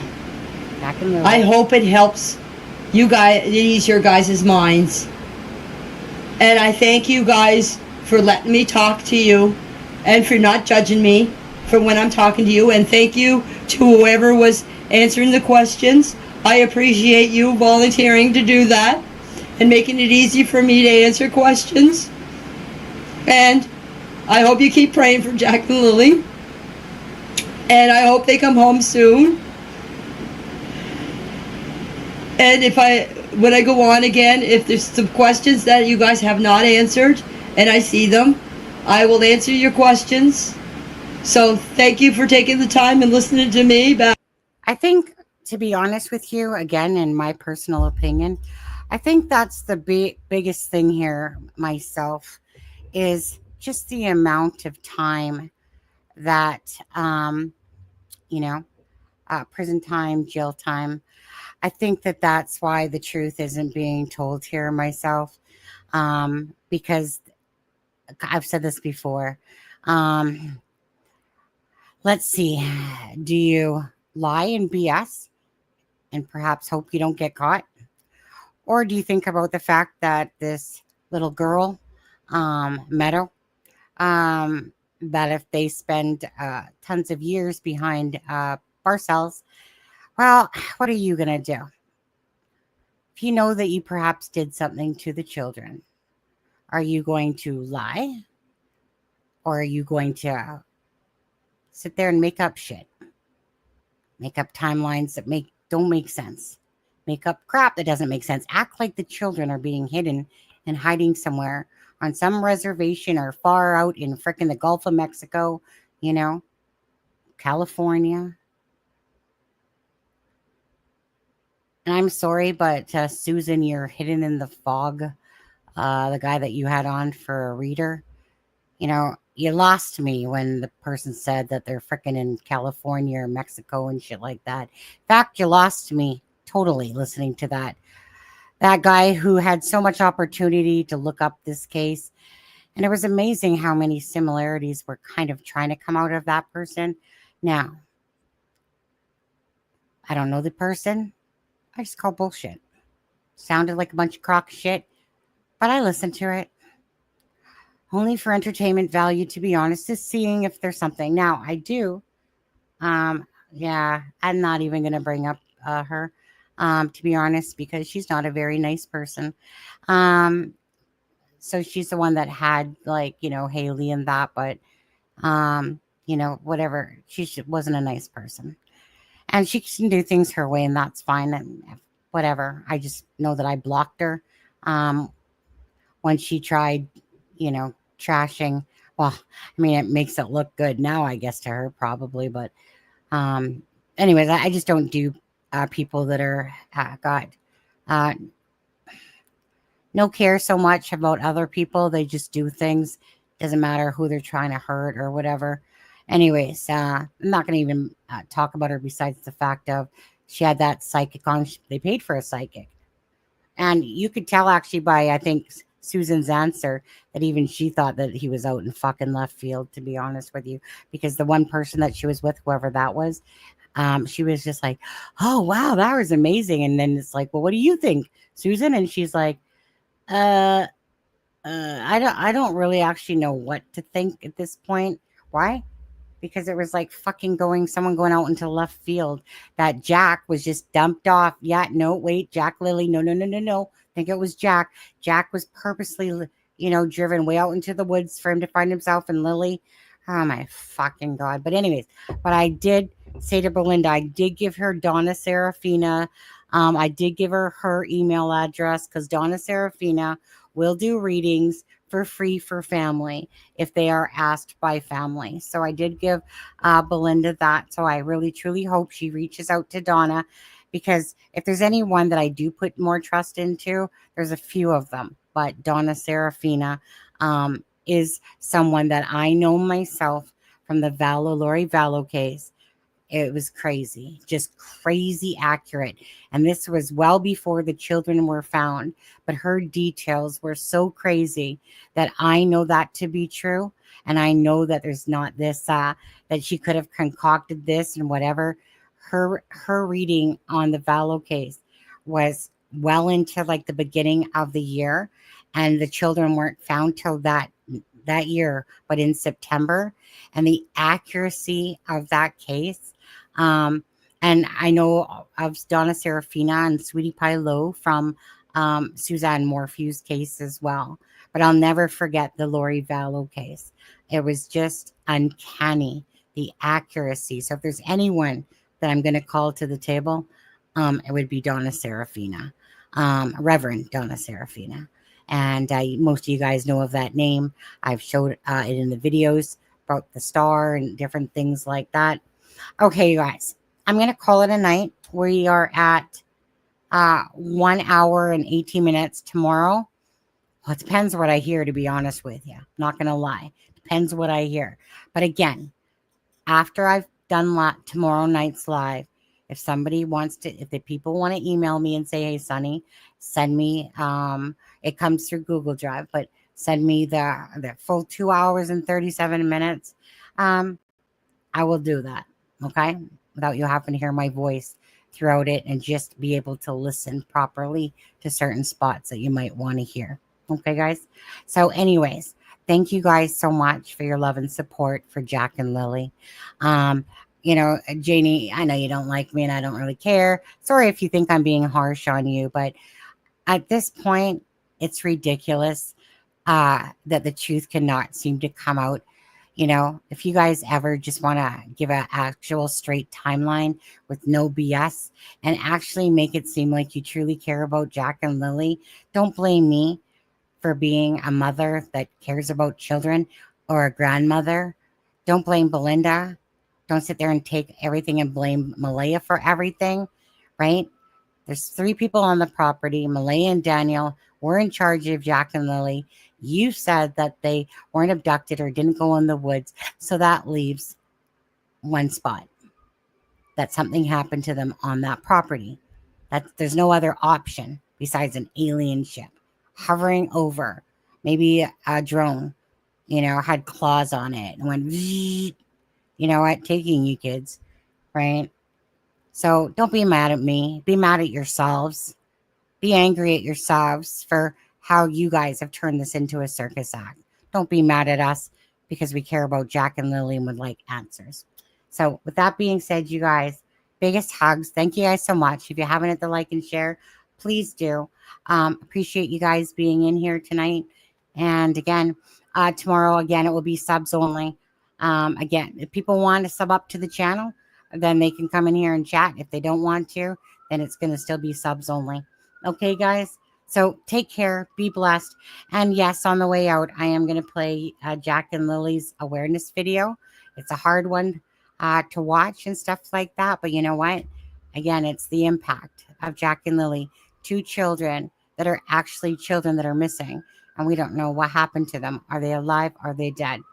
And all we want is the truth of a timeline of what happened to Jack and Lily. Just be truthful. Anyways, thanks everyone for being here tonight. 1 second. Little Jack and Lily. So sad. They deserve it. They deserve so much. They deserve so much than all these family members that are not telling the truth. In my opinion. 1 sec, guys.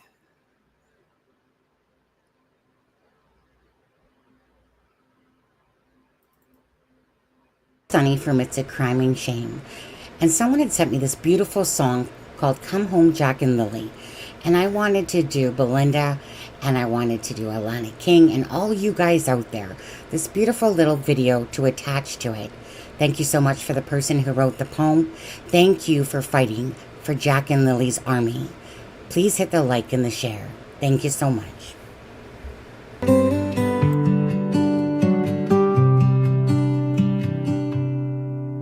In the quiet dawn of a May morning, 2 little hearts went out to play. Lily's laughter, Jack's small footsteps vanished with the breaking day. Come home, Jack and Lily. We're praying for your steer. The woods are deep and silent, but our love will draw you near.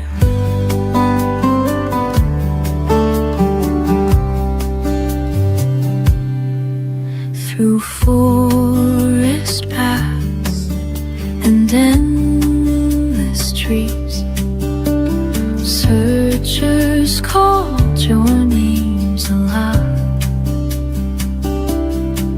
Hope flickered in the morning. These prayers rose up to the clouds. Come home, Jack and Lily. We're praying for your steer. The woods are deep and silent, but our love will draw you near.